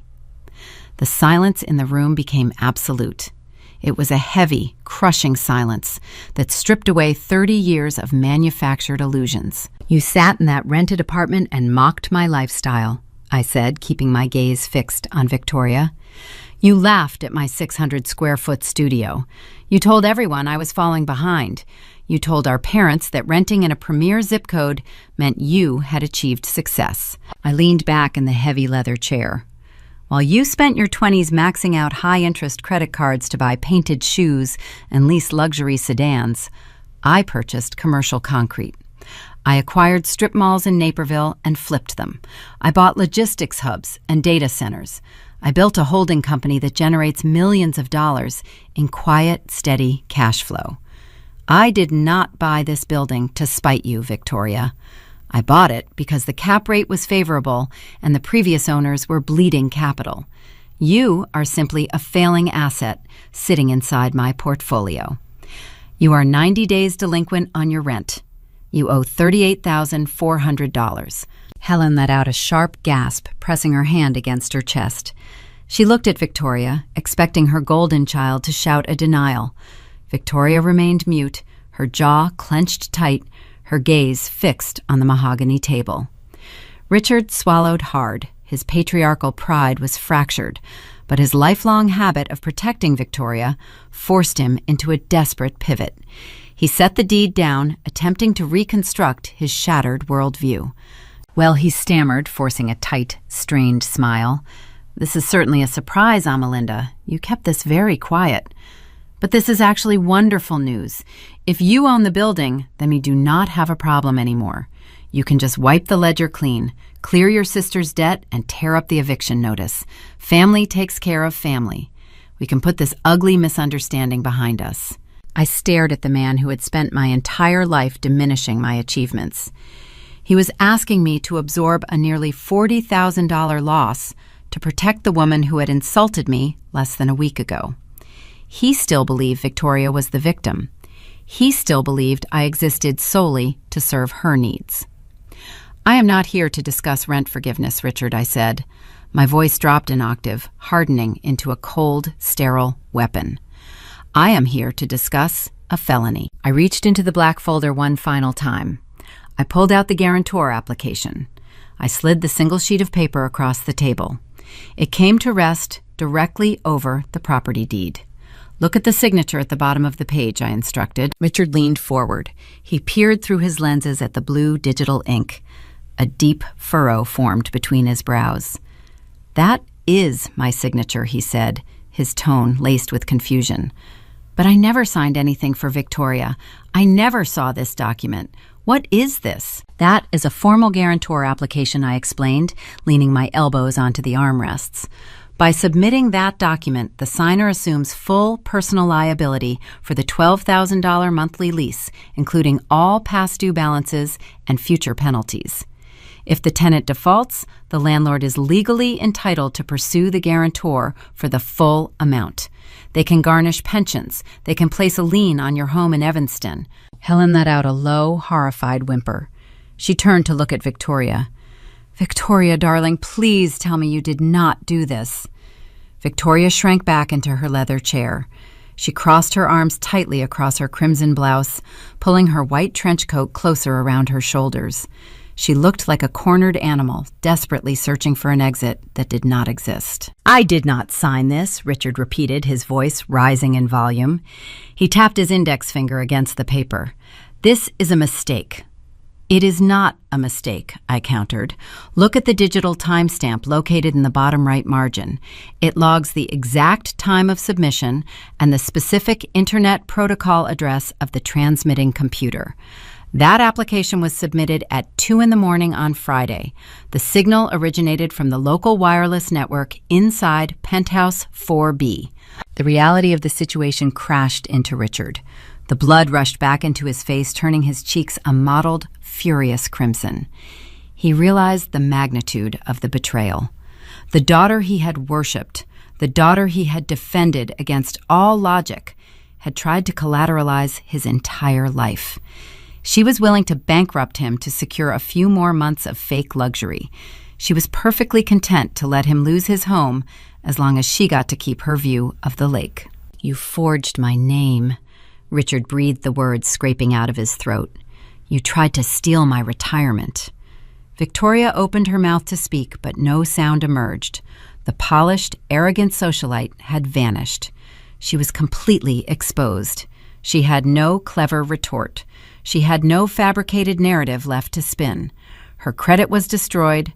Her social standing was vaporized. The parents who had enabled her worst impulses were now staring at her with profound, disgusted horror. I sat at the head of the table observing the devastation. I did not raise my voice. I did not gloat. The emotional payoff was massive because it required zero theatrics. It was grounded entirely in verified, documented reality. I held the deed. I held the forged confession. I held the keys to the building. Victoria slowly turned her head to look at me. The hatred in her eyes was entirely eclipsed by total, paralyzing defeat. She realized the full extent of the power dynamic. She held zero leverage. She held zero money. She held zero power. Davis, the property manager, cleared his throat once more. The sound broke the suffocating tension. He looked at me, his pen hovering over his legal pad. Ms. Mark Davis asked, "Shall we finalize the lockout procedures for the penthouse?" Before I could issue the final command, the heavy boardroom doors swung open again, introducing a new variable into the sterile room. The heavy double doors of the boardroom swung open. Maya stepped across the threshold. She carried her sleek silver tablet, resting it against her tailored gray suit. She had remained outside the glass walls, observing the entire mediation unfold. Now she entered the arena to deliver the final audit. Richard did not notice her arrival immediately. His gaze remained locked onto the forged guarantor application resting on the mahogany table. The blue digital ink condemned his favorite daughter. 30 years of fierce parental favoritism dissolved in the span of 30 seconds. The profound psychological paradigm shift was agonizing to witness. My father built his entire identity around the illusion of prestige. He believed Victoria embodied that success. Discovering she was a criminal who viewed his retirement fund as collateral shattered his reality. "You tried to destroy us," Richard whispered. His voice trembled, lacking any of its usual booming resonance. "You forged my name to pay for a penthouse you could not afford. You were willing to let the bank take our home in Evanston just so you could throw parties for people who do not even care about you." Victoria pressed her hands against her face. She sobbed a hollow, wretched sound that echoed off the reinforced glass walls. "Dad, please," she choked out, her chest heaving under her white trench coat. "I was going to pay it back. I just needed a few weeks to secure a new brand partnership. I was going to fix it." "You were going to bankrupt us," Helen shrieked. My mother dropped her quilted leather handbag onto the floor. The loud thud mirrored the collapse of her social worldview. Helen spent decades cultivating relationships at the local country club. She measured human worth by designer labels and exclusive zip codes. She had routinely dismissed my grueling 60-hour work weeks because a commercial analyst did not sound glamorous at her luncheons. Now the daughter she paraded around town was exposed as a desperate fraud. "How could you be so utterly stupid?" Helen continued, her voice cracking with raw panic. "You lied to us. You made us walk into this corporate office and defend you. You made us look like complete fools in front of your sister." The dynamic in the room inverted completely. Richard and Helen turned on Victoria with the speed of cornered animals. The golden child illusion was dead murdered by the threat of their own financial ruin. They abandoned her instantly, attempting to salvage their own survival. They looked toward me, sitting in the chairman chair. Their expressions morphed from condescending arrogance to a sickening, desperate reverence. They realized the daughter they had ignored possessed enough liquid capital to buy a skyscraper. Amelinda Richard pleaded, forcing a weak, submissive smile. "You have to understand, we had no idea she was doing this. We thought she was a victim. You are a brilliant businesswoman. You clearly navigated this situation perfectly. We are so proud of what you have built here. You protected us from her." I felt nothing. No vindication, no warmth. The praise I had spent my childhood craving tasted like ash. They did not respect my character. They only respected my net worth. Maya walked forward, stopping directly behind the empty leather chairs opposite my position. She set her silver tablet onto the polished wood. She looked down at my parents with the surgical detachment of a forensic accountant examining a fraudulent ledger. Maya spent her professional life auditing failing corporations. She recognized the scent of systemic decay. She knew my parents prioritized country club dues over basic financial stability. "Do not pretend you are innocent in this disaster," Maya stated, her voice ringing with crisp clinical authority. "You enabled her delusion for her entire life. You funded her arrogance. You taught her that appearing wealthy was more important than actually working for a living." Richard bristled, attempting to reclaim a fraction of his dignity. "Now see here, Maya, this is a private family dispute. You are overstepping your boundaries." "I am calculating your liabilities," Richard Maya countered, refusing to yield an inch of ground. "Do you possess any comprehension of how close you came to dying in abject poverty today? Your financial profile is a house of cards. You carry 2 separate mortgages on a decaying property. You lease luxury vehicles you cannot afford to maintain. You possess 0 liquid savings. You live paycheck to paycheck, masked by a thin veneer of credit." Helen opened her mouth to protest, but Maya raised a hand, silencing her instantly. "If Amalinda was not the owner of this building," Maya continued her words, striking like a hammer on an anvil, "that forged signature would have passed through a standard automated screening system. The holding company would have approved the guarantor application. Victoria would have inevitably defaulted again next month. The corporate attorneys would have executed a judgment against your assets. They would have seized your pension fund. They would have placed a lien on your house. You would have been living on the street within 90 days. You almost lost your entire existence because you preferred a comfortable lie over a difficult truth." My parents shrank down into their chairs. The cold, hard, auditing facts stripped away their final layer of defense. They had no counter-argument. Maya had laid their terrifying vulnerability bare under the fluorescent lights. They were exposed as fragile enablers who narrowly escaped total destruction by sheer luck. The room fell silent once more. The chaotic emotional storm settled, leaving only the sterile reality of the corporate environment. I looked at Victoria. She was staring blankly at the mahogany grain, her mascara running down her cheeks in dark, jagged lines. She held 0 leverage. She commanded 0 respect. Her kingdom was reduced to a stack of printed eviction papers. I did not raise my voice. I did not gloat. Screaming matches belong in suburban living rooms. I operated in boardrooms. Professional detachment cuts far deeper than anger. "Davis," I said, shifting my gaze to the property manager seated on my left. "Yes," Ms. Mark Davis responded, sitting up straight and clicking his pen.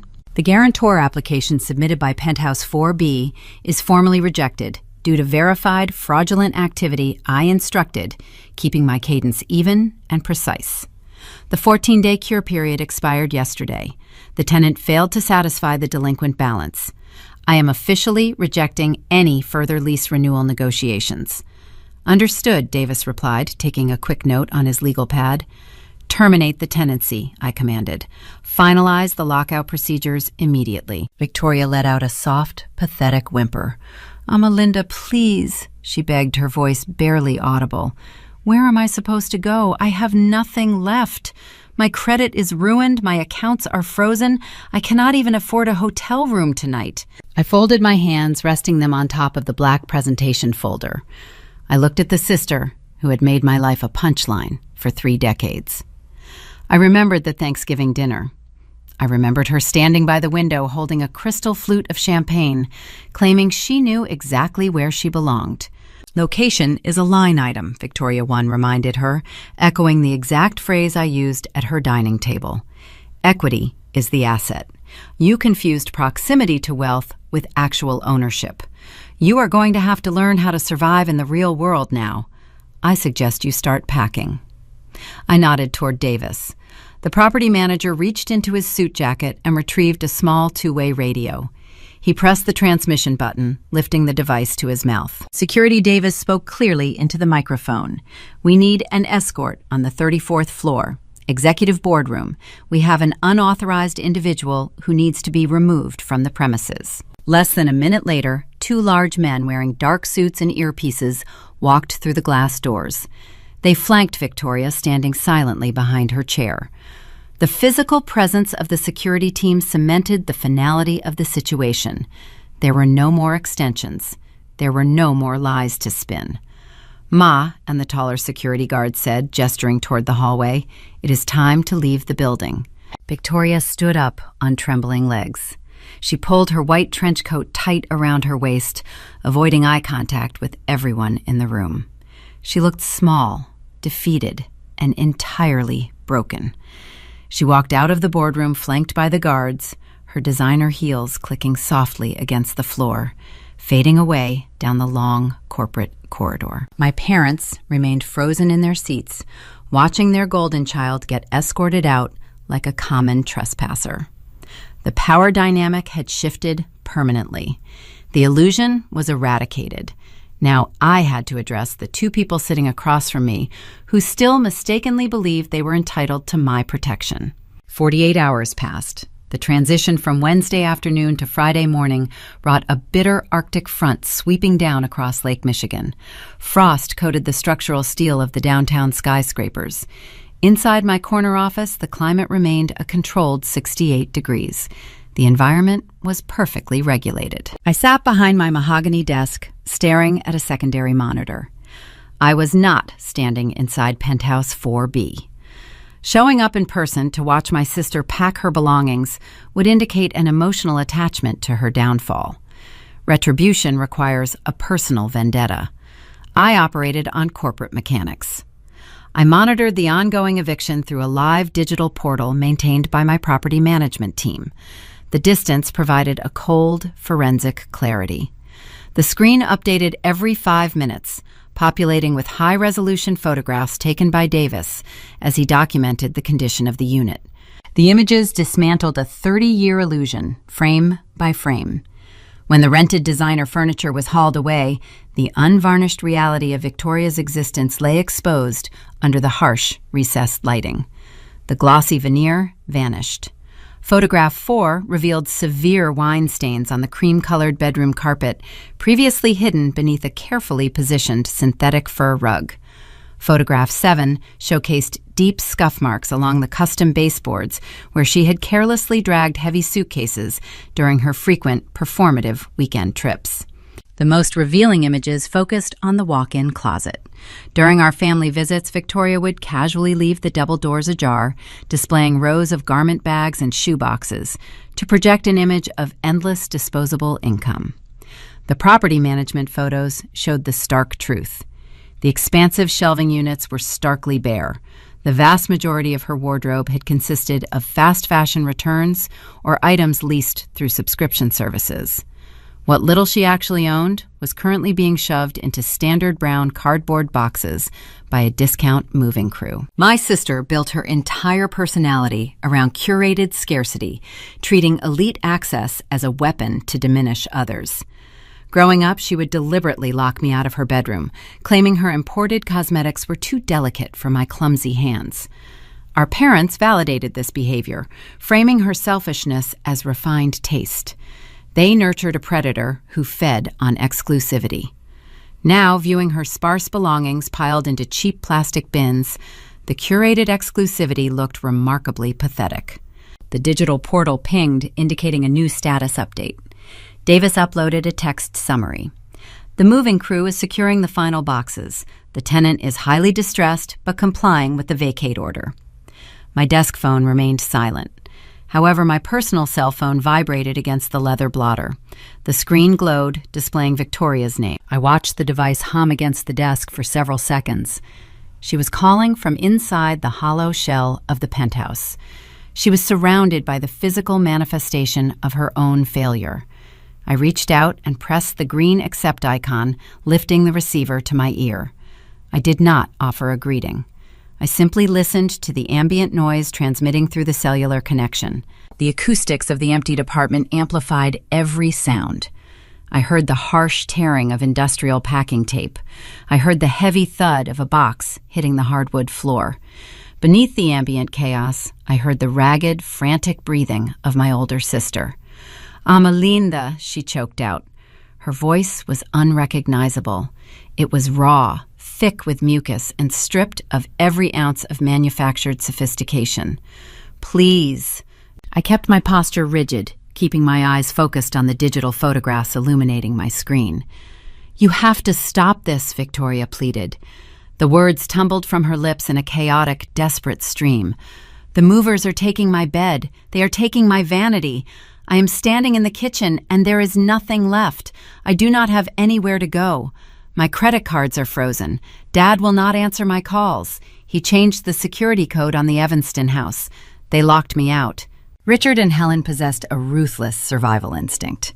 Once Maya exposed the severe fragility of their own financial ledger, they severed ties with their golden child to protect their remaining assets. They could not afford to harbor a liability. Victoria was experiencing the exact brand of conditional loyalty she had practiced her entire life. "Amalinda, please," Victoria sobbed. A loud, wet intake of air echoed through the speaker.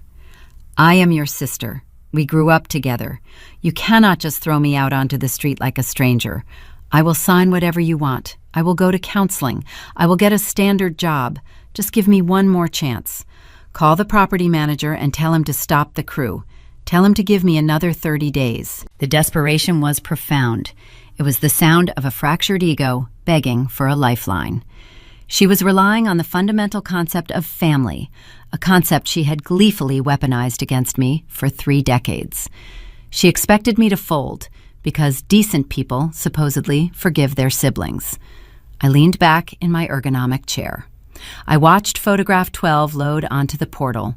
It displayed a discarded emerald green sequined gown shoved unceremoniously into a black plastic garbage bag. "You forged a legal document," I stated, my tone remaining level and detached. "You attempted to use our father as a human shield to cover your own fraudulent behavior. You tried to steal his pension to maintain a lease you could not afford." "I was panicked," Victoria cried, her voice escalating into a frantic wail. "I was not thinking clearly. I just needed time to figure out a new revenue stream.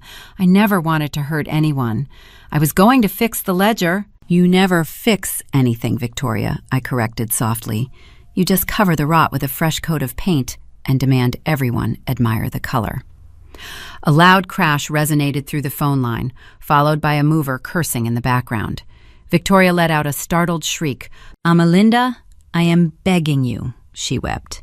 "I have 0 cash. I do not even have enough money to pay these discount movers. They are threatening to impound my boxes if I do not produce a certified check.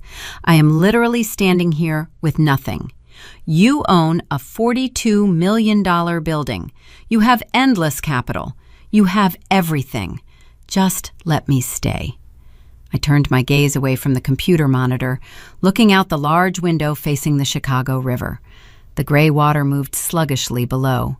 I listened to her weep for another long moment. I let the silence stretch, ensuring she felt the full weight of her isolation. "Do you remember Thanksgiving dinner, Victoria?" I asked. The sobbing hitched. A confused silence replaced the frantic pleading. "What?" she whispered. "Thanksgiving dinner," I repeated, my voice dropping into a cold, precise register. "You stood at the head of the dining table. You wore a silk slip dress. You held a glass of expensive Cabernet, and you pointed it directly at the city skyline. You looked at my studio apartment, and you called it a tragedy. You told our parents that equity was a buzzword for people who could not afford the Gold Coast." "Amalinda, I was just playing around," she stammered, the panic surging back into her throat. "I did not mean those things. I was just trying to project confidence. You told the entire table that renting in this zip code means you have actually made it in Chicago." I continued, ignoring her pathetic interruption. "You claimed that holding a lease in that building was the ultimate metric of success. You demanded everyone recognize your superior status because you occupied Penthouse 4B. "Please," Victoria gasped. "You do not hold a lease anymore, Victoria," I said. "You do not occupy Penthouse 4B. By your own explicit definition, you have no longer made it." I pulled the phone away from my ear. I could hear her screaming my name, a tiny, tinny sound vibrating from the small speaker. I pressed the red icon, disconnecting the call.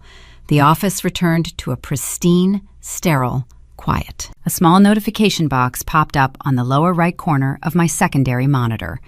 It was a direct, encrypted message from Davis. "The premises are vacant. The moving crew has departed with the former tenant, requesting authorization to cycle the electronic deadbolts and secure the unit." I moved the cursor over the digital interface. The satisfying click of the mouse echoed in the silent room. Authorization granted. The following Monday, my in-house legal counsel arrived at my office holding a single manila envelope.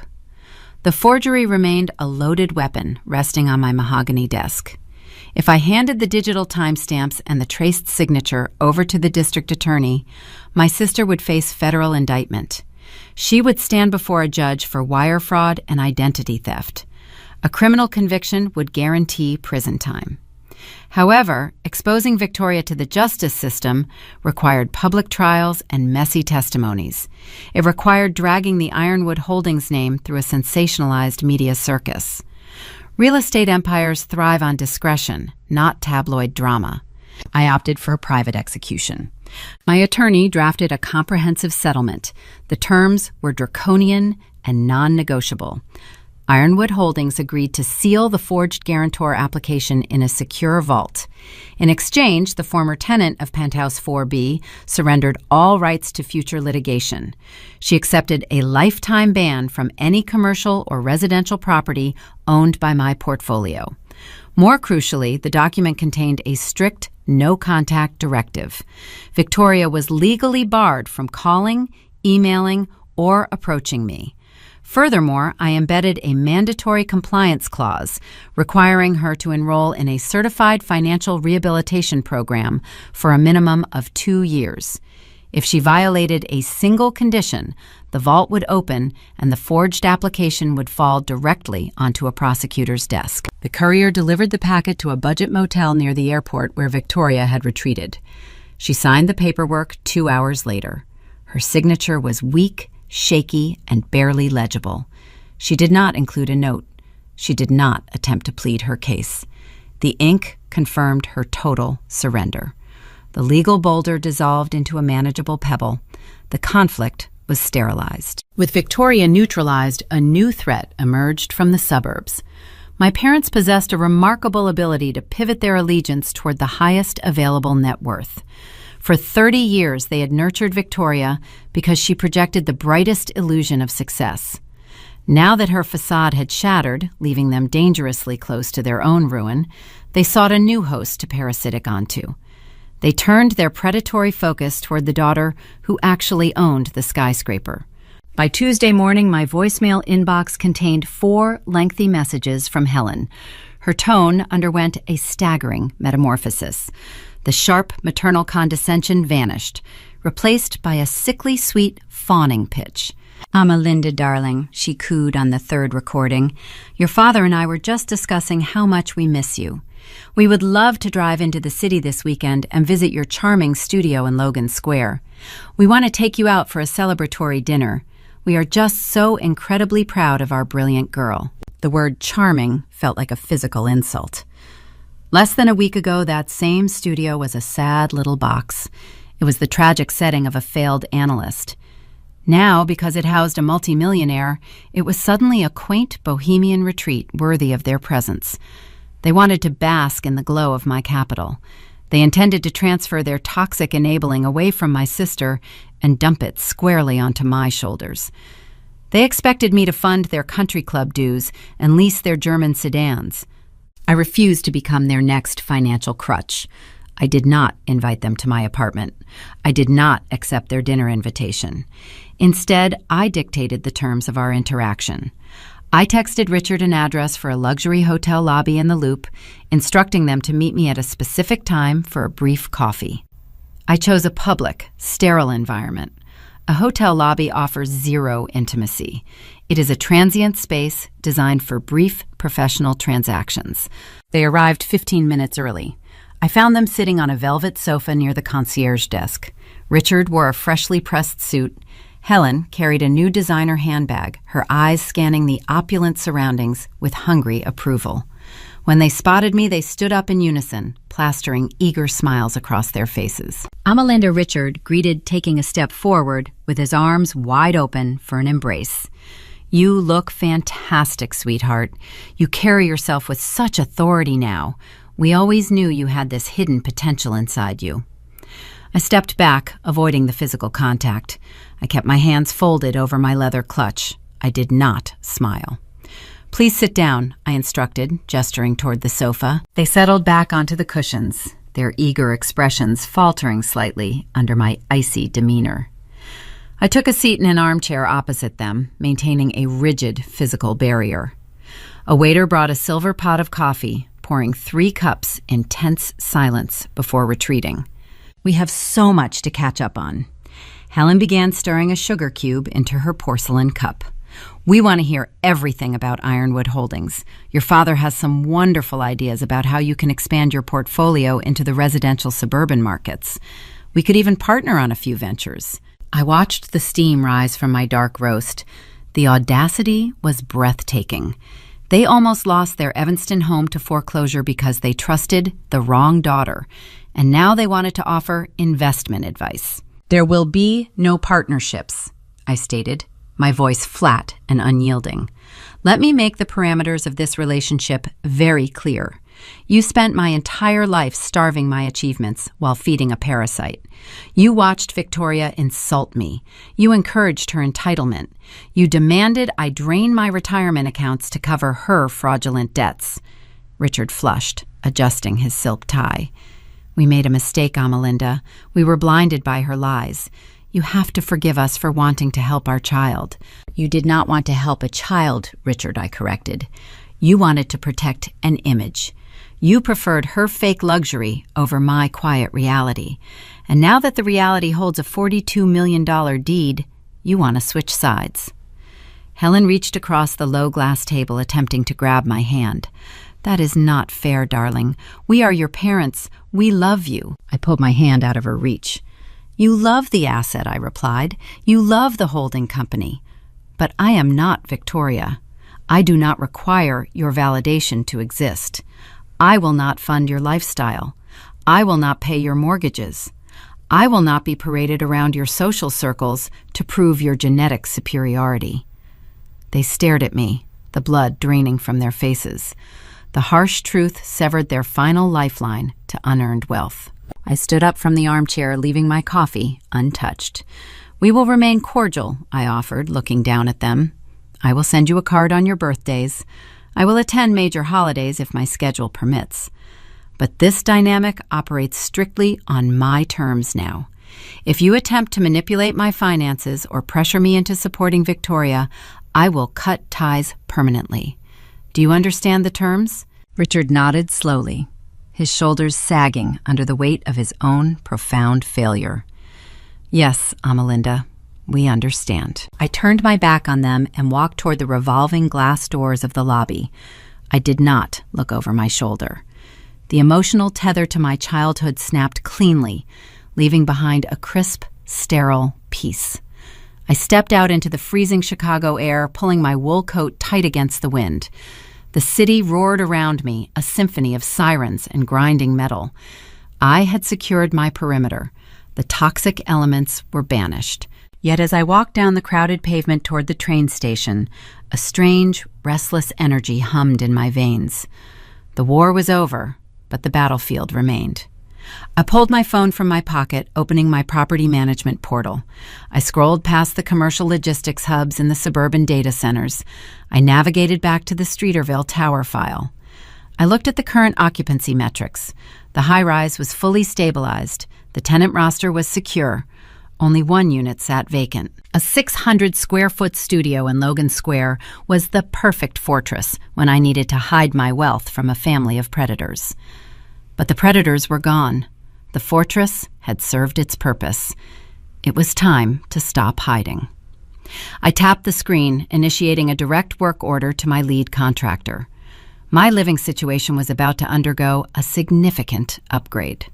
The sharp, ripping sound of heavy-duty packing tape echoed off the bare walls of my Logan Square apartment. I dragged the dispenser across the top flaps of a brown cardboard box, pressing the adhesive firmly against the corrugated surface. The space was almost entirely empty. My functional leather armchair, my solid wood desk, and my firm mattress were already loaded into the small commercial moving truck parked on the street below. Only a few personal items remained. Breaking my residential lease incurred a financial penalty equivalent to 2 months of rent. I wired the funds to my former landlord that morning without a second thought. The fee was a microscopic fraction of my daily portfolio yield. For 7 years, this 600-square-foot box had served as the perfect camouflage. It shielded my accumulating wealth from a family that viewed my bank account as their personal emergency fund. The modest address was a tactical armor.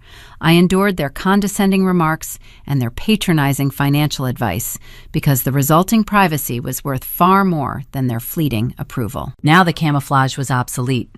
The predators were banished. The armor had served its ultimate purpose. A sharp knock rapped against the wooden door frame.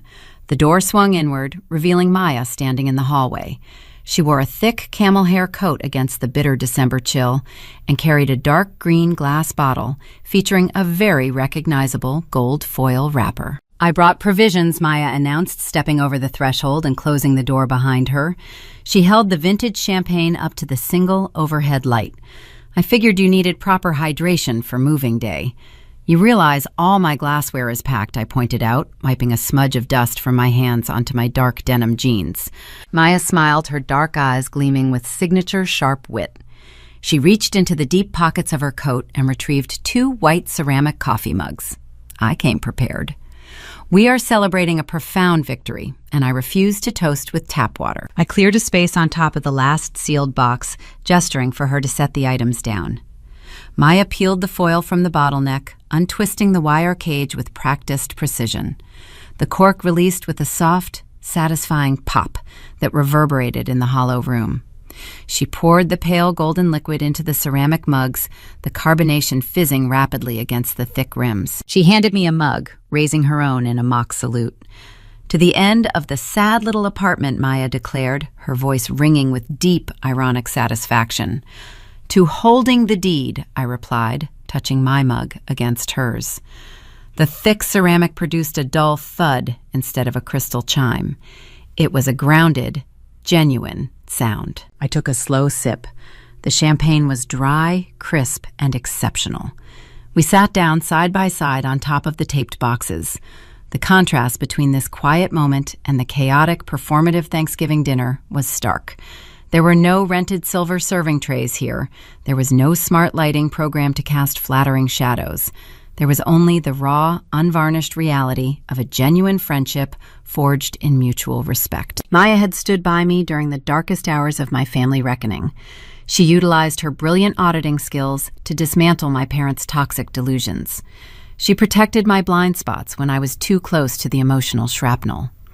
Her loyalty was earned, not demanded, by genetic obligation. "Have you heard from them?" Maya asked, her gaze drifting around the empty room.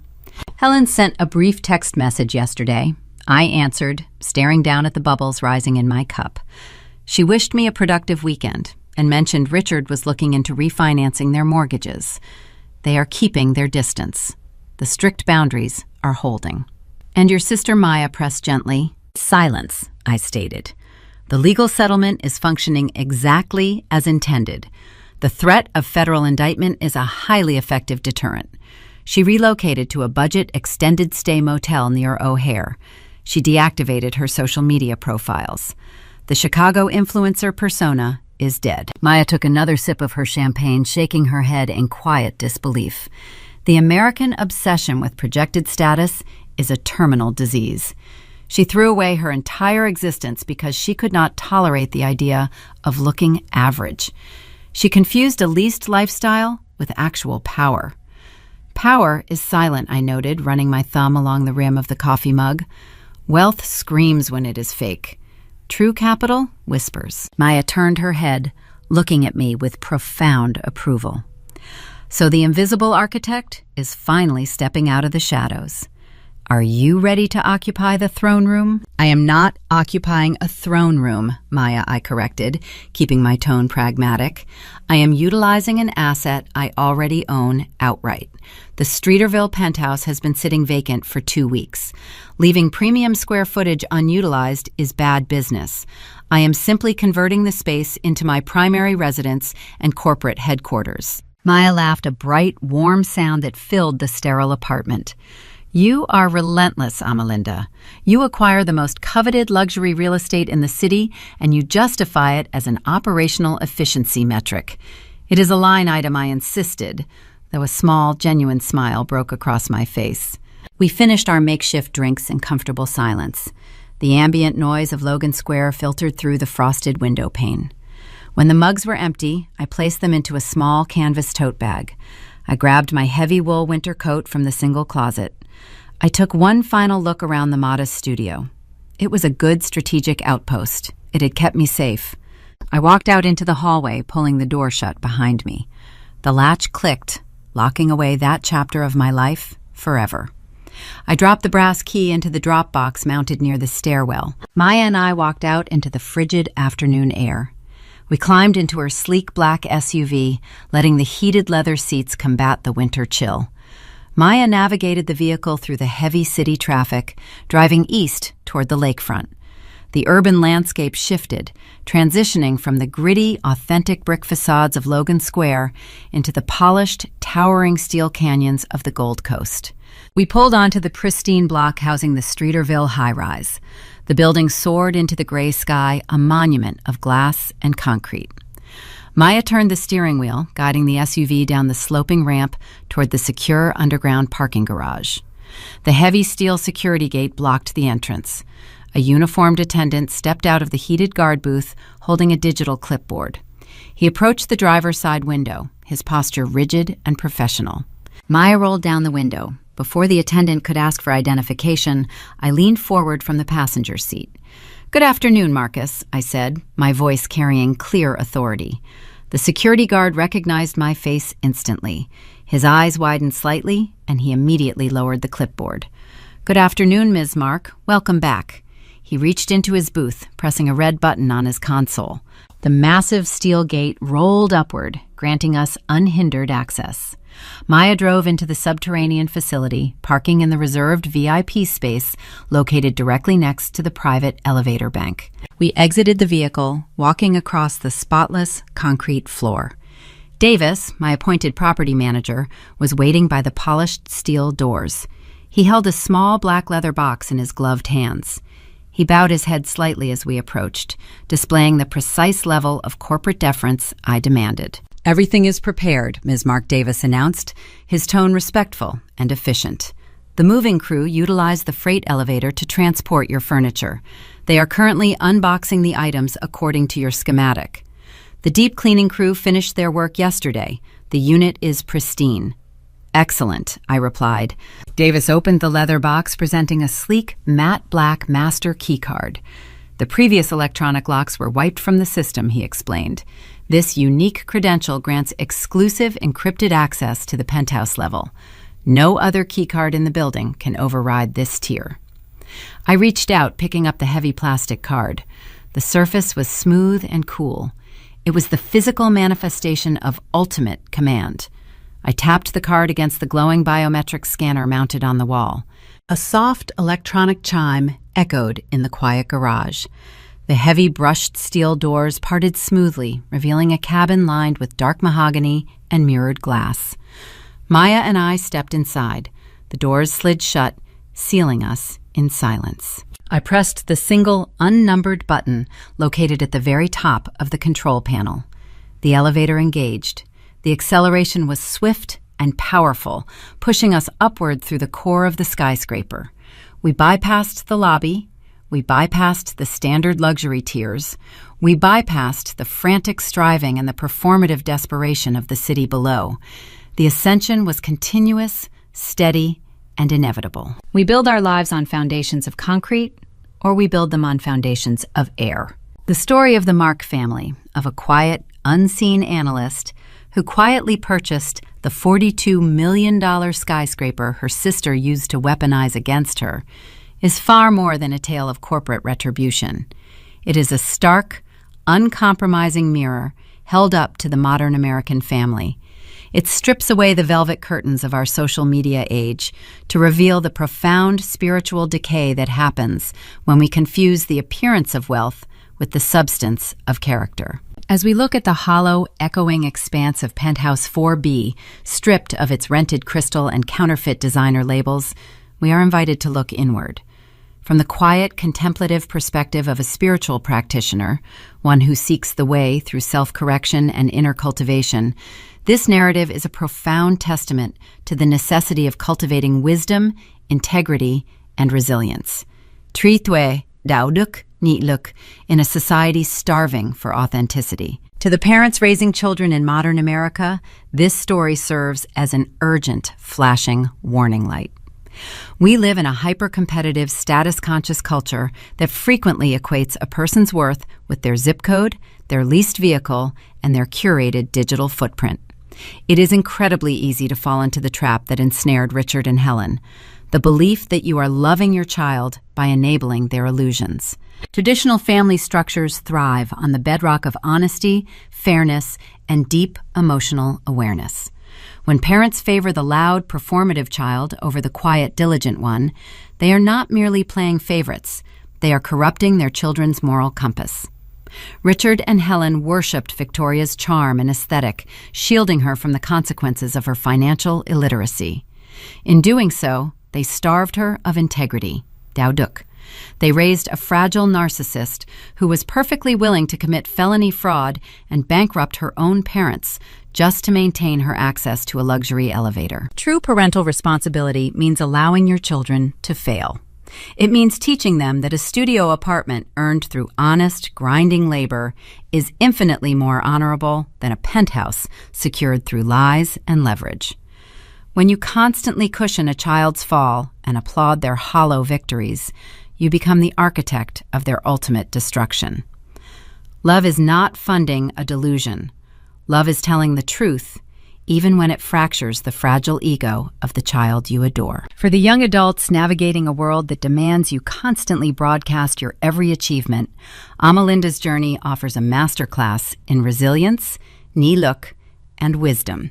Trí tuệ. Society will often tell you that if you are not seen, you do not matter. It will tempt you to go into debt to prove your success to people who do not genuinely care about you. Amalinda's silent victory teaches us the profound strength of emotional regulation. She did not scream when she was mocked at the Thanksgiving table. She did not desperately reveal her 8-figure portfolio to demand respect. She possessed the spiritual wisdom to understand that seeking validation from people blind to reality is a fool's errand. True power is silent. It operates in the unglamorous shadows. It is built in the crumbling suburban strip malls, the windowless data centers, and the grueling 80-hour work weeks. If you are a young person feeling invisible, overlooked, or diminished by your own family because you choose substance over flash, hold your ground. Do not adjust your soul to fit into their shallow containers. Build your concrete fortress in the dark. The day will come when the storms of reality hit, and while their houses of cards blow away, your foundation will hold steady. When we look at this story through a spiritual lens, it becomes a parable about the necessity of self-correction. Tu sửa chính mình. American culture operates like a raging fire, loud, consuming, and requiring constant fuel in the form of consumerism and external validation. But the spiritual path is like water. It is unassuming. It seeks the lowest, quietest places, like a 600-square-foot apartment in Logan Square. Yet over time, it has the power to carve through solid rock. Victoria and her parents suffered because they refused to look inward.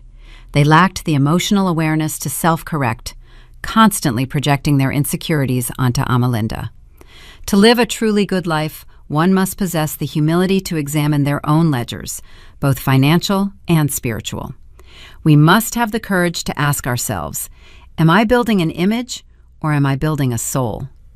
When we dedicate ourselves to inner cultivation, we develop the resilience to endure the mockery of the ignorant, the wisdom to see the truth behind the masks, and the integrity to wield our power with cold, precise justice, rather than chaotic vengeance. If you have ever sat silently at a table while a toxic relative diminished your hard work, or if you are currently building your own quiet empire in the shadows while the world demands you perform, you are not alone. Your patience is not weakness, it is a loaded spring. I invite you to subscribe to Morning Revenge, where we share stories of those who refuse to play the victim and instead rewrite the rules of the game. Drop a comment below and let us know, what is the concrete foundation you are quietly building in your own life today? We are conditioned by conventional society to believe that family is an unbreakable, unconditional bond. We are taught that blood demands infinite patience, endless forgiveness, and perpetual sacrifice. We are told that no matter how toxic the environment, we must always keep the door unlocked for our kin. But true wisdom often requires us to abandon comfortable conventions. Sometimes the most profound act of family responsibility is not a warm embrace. It is a locked door. Blood does not demand your complicity in a shared delusion.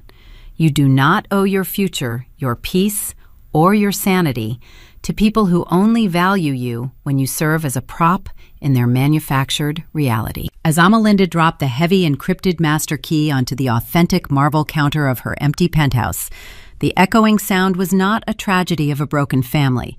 It was the beautiful, sterile ring of ultimate freedom. Because at the end of our lives, when the final audits are pulled and the illusions are stripped away, we are not judged by the company we kept at the dinner table. We are judged by the integrity of the fortress we built for ourselves. And sometimes the only way to save yourself is to let the people you love fall.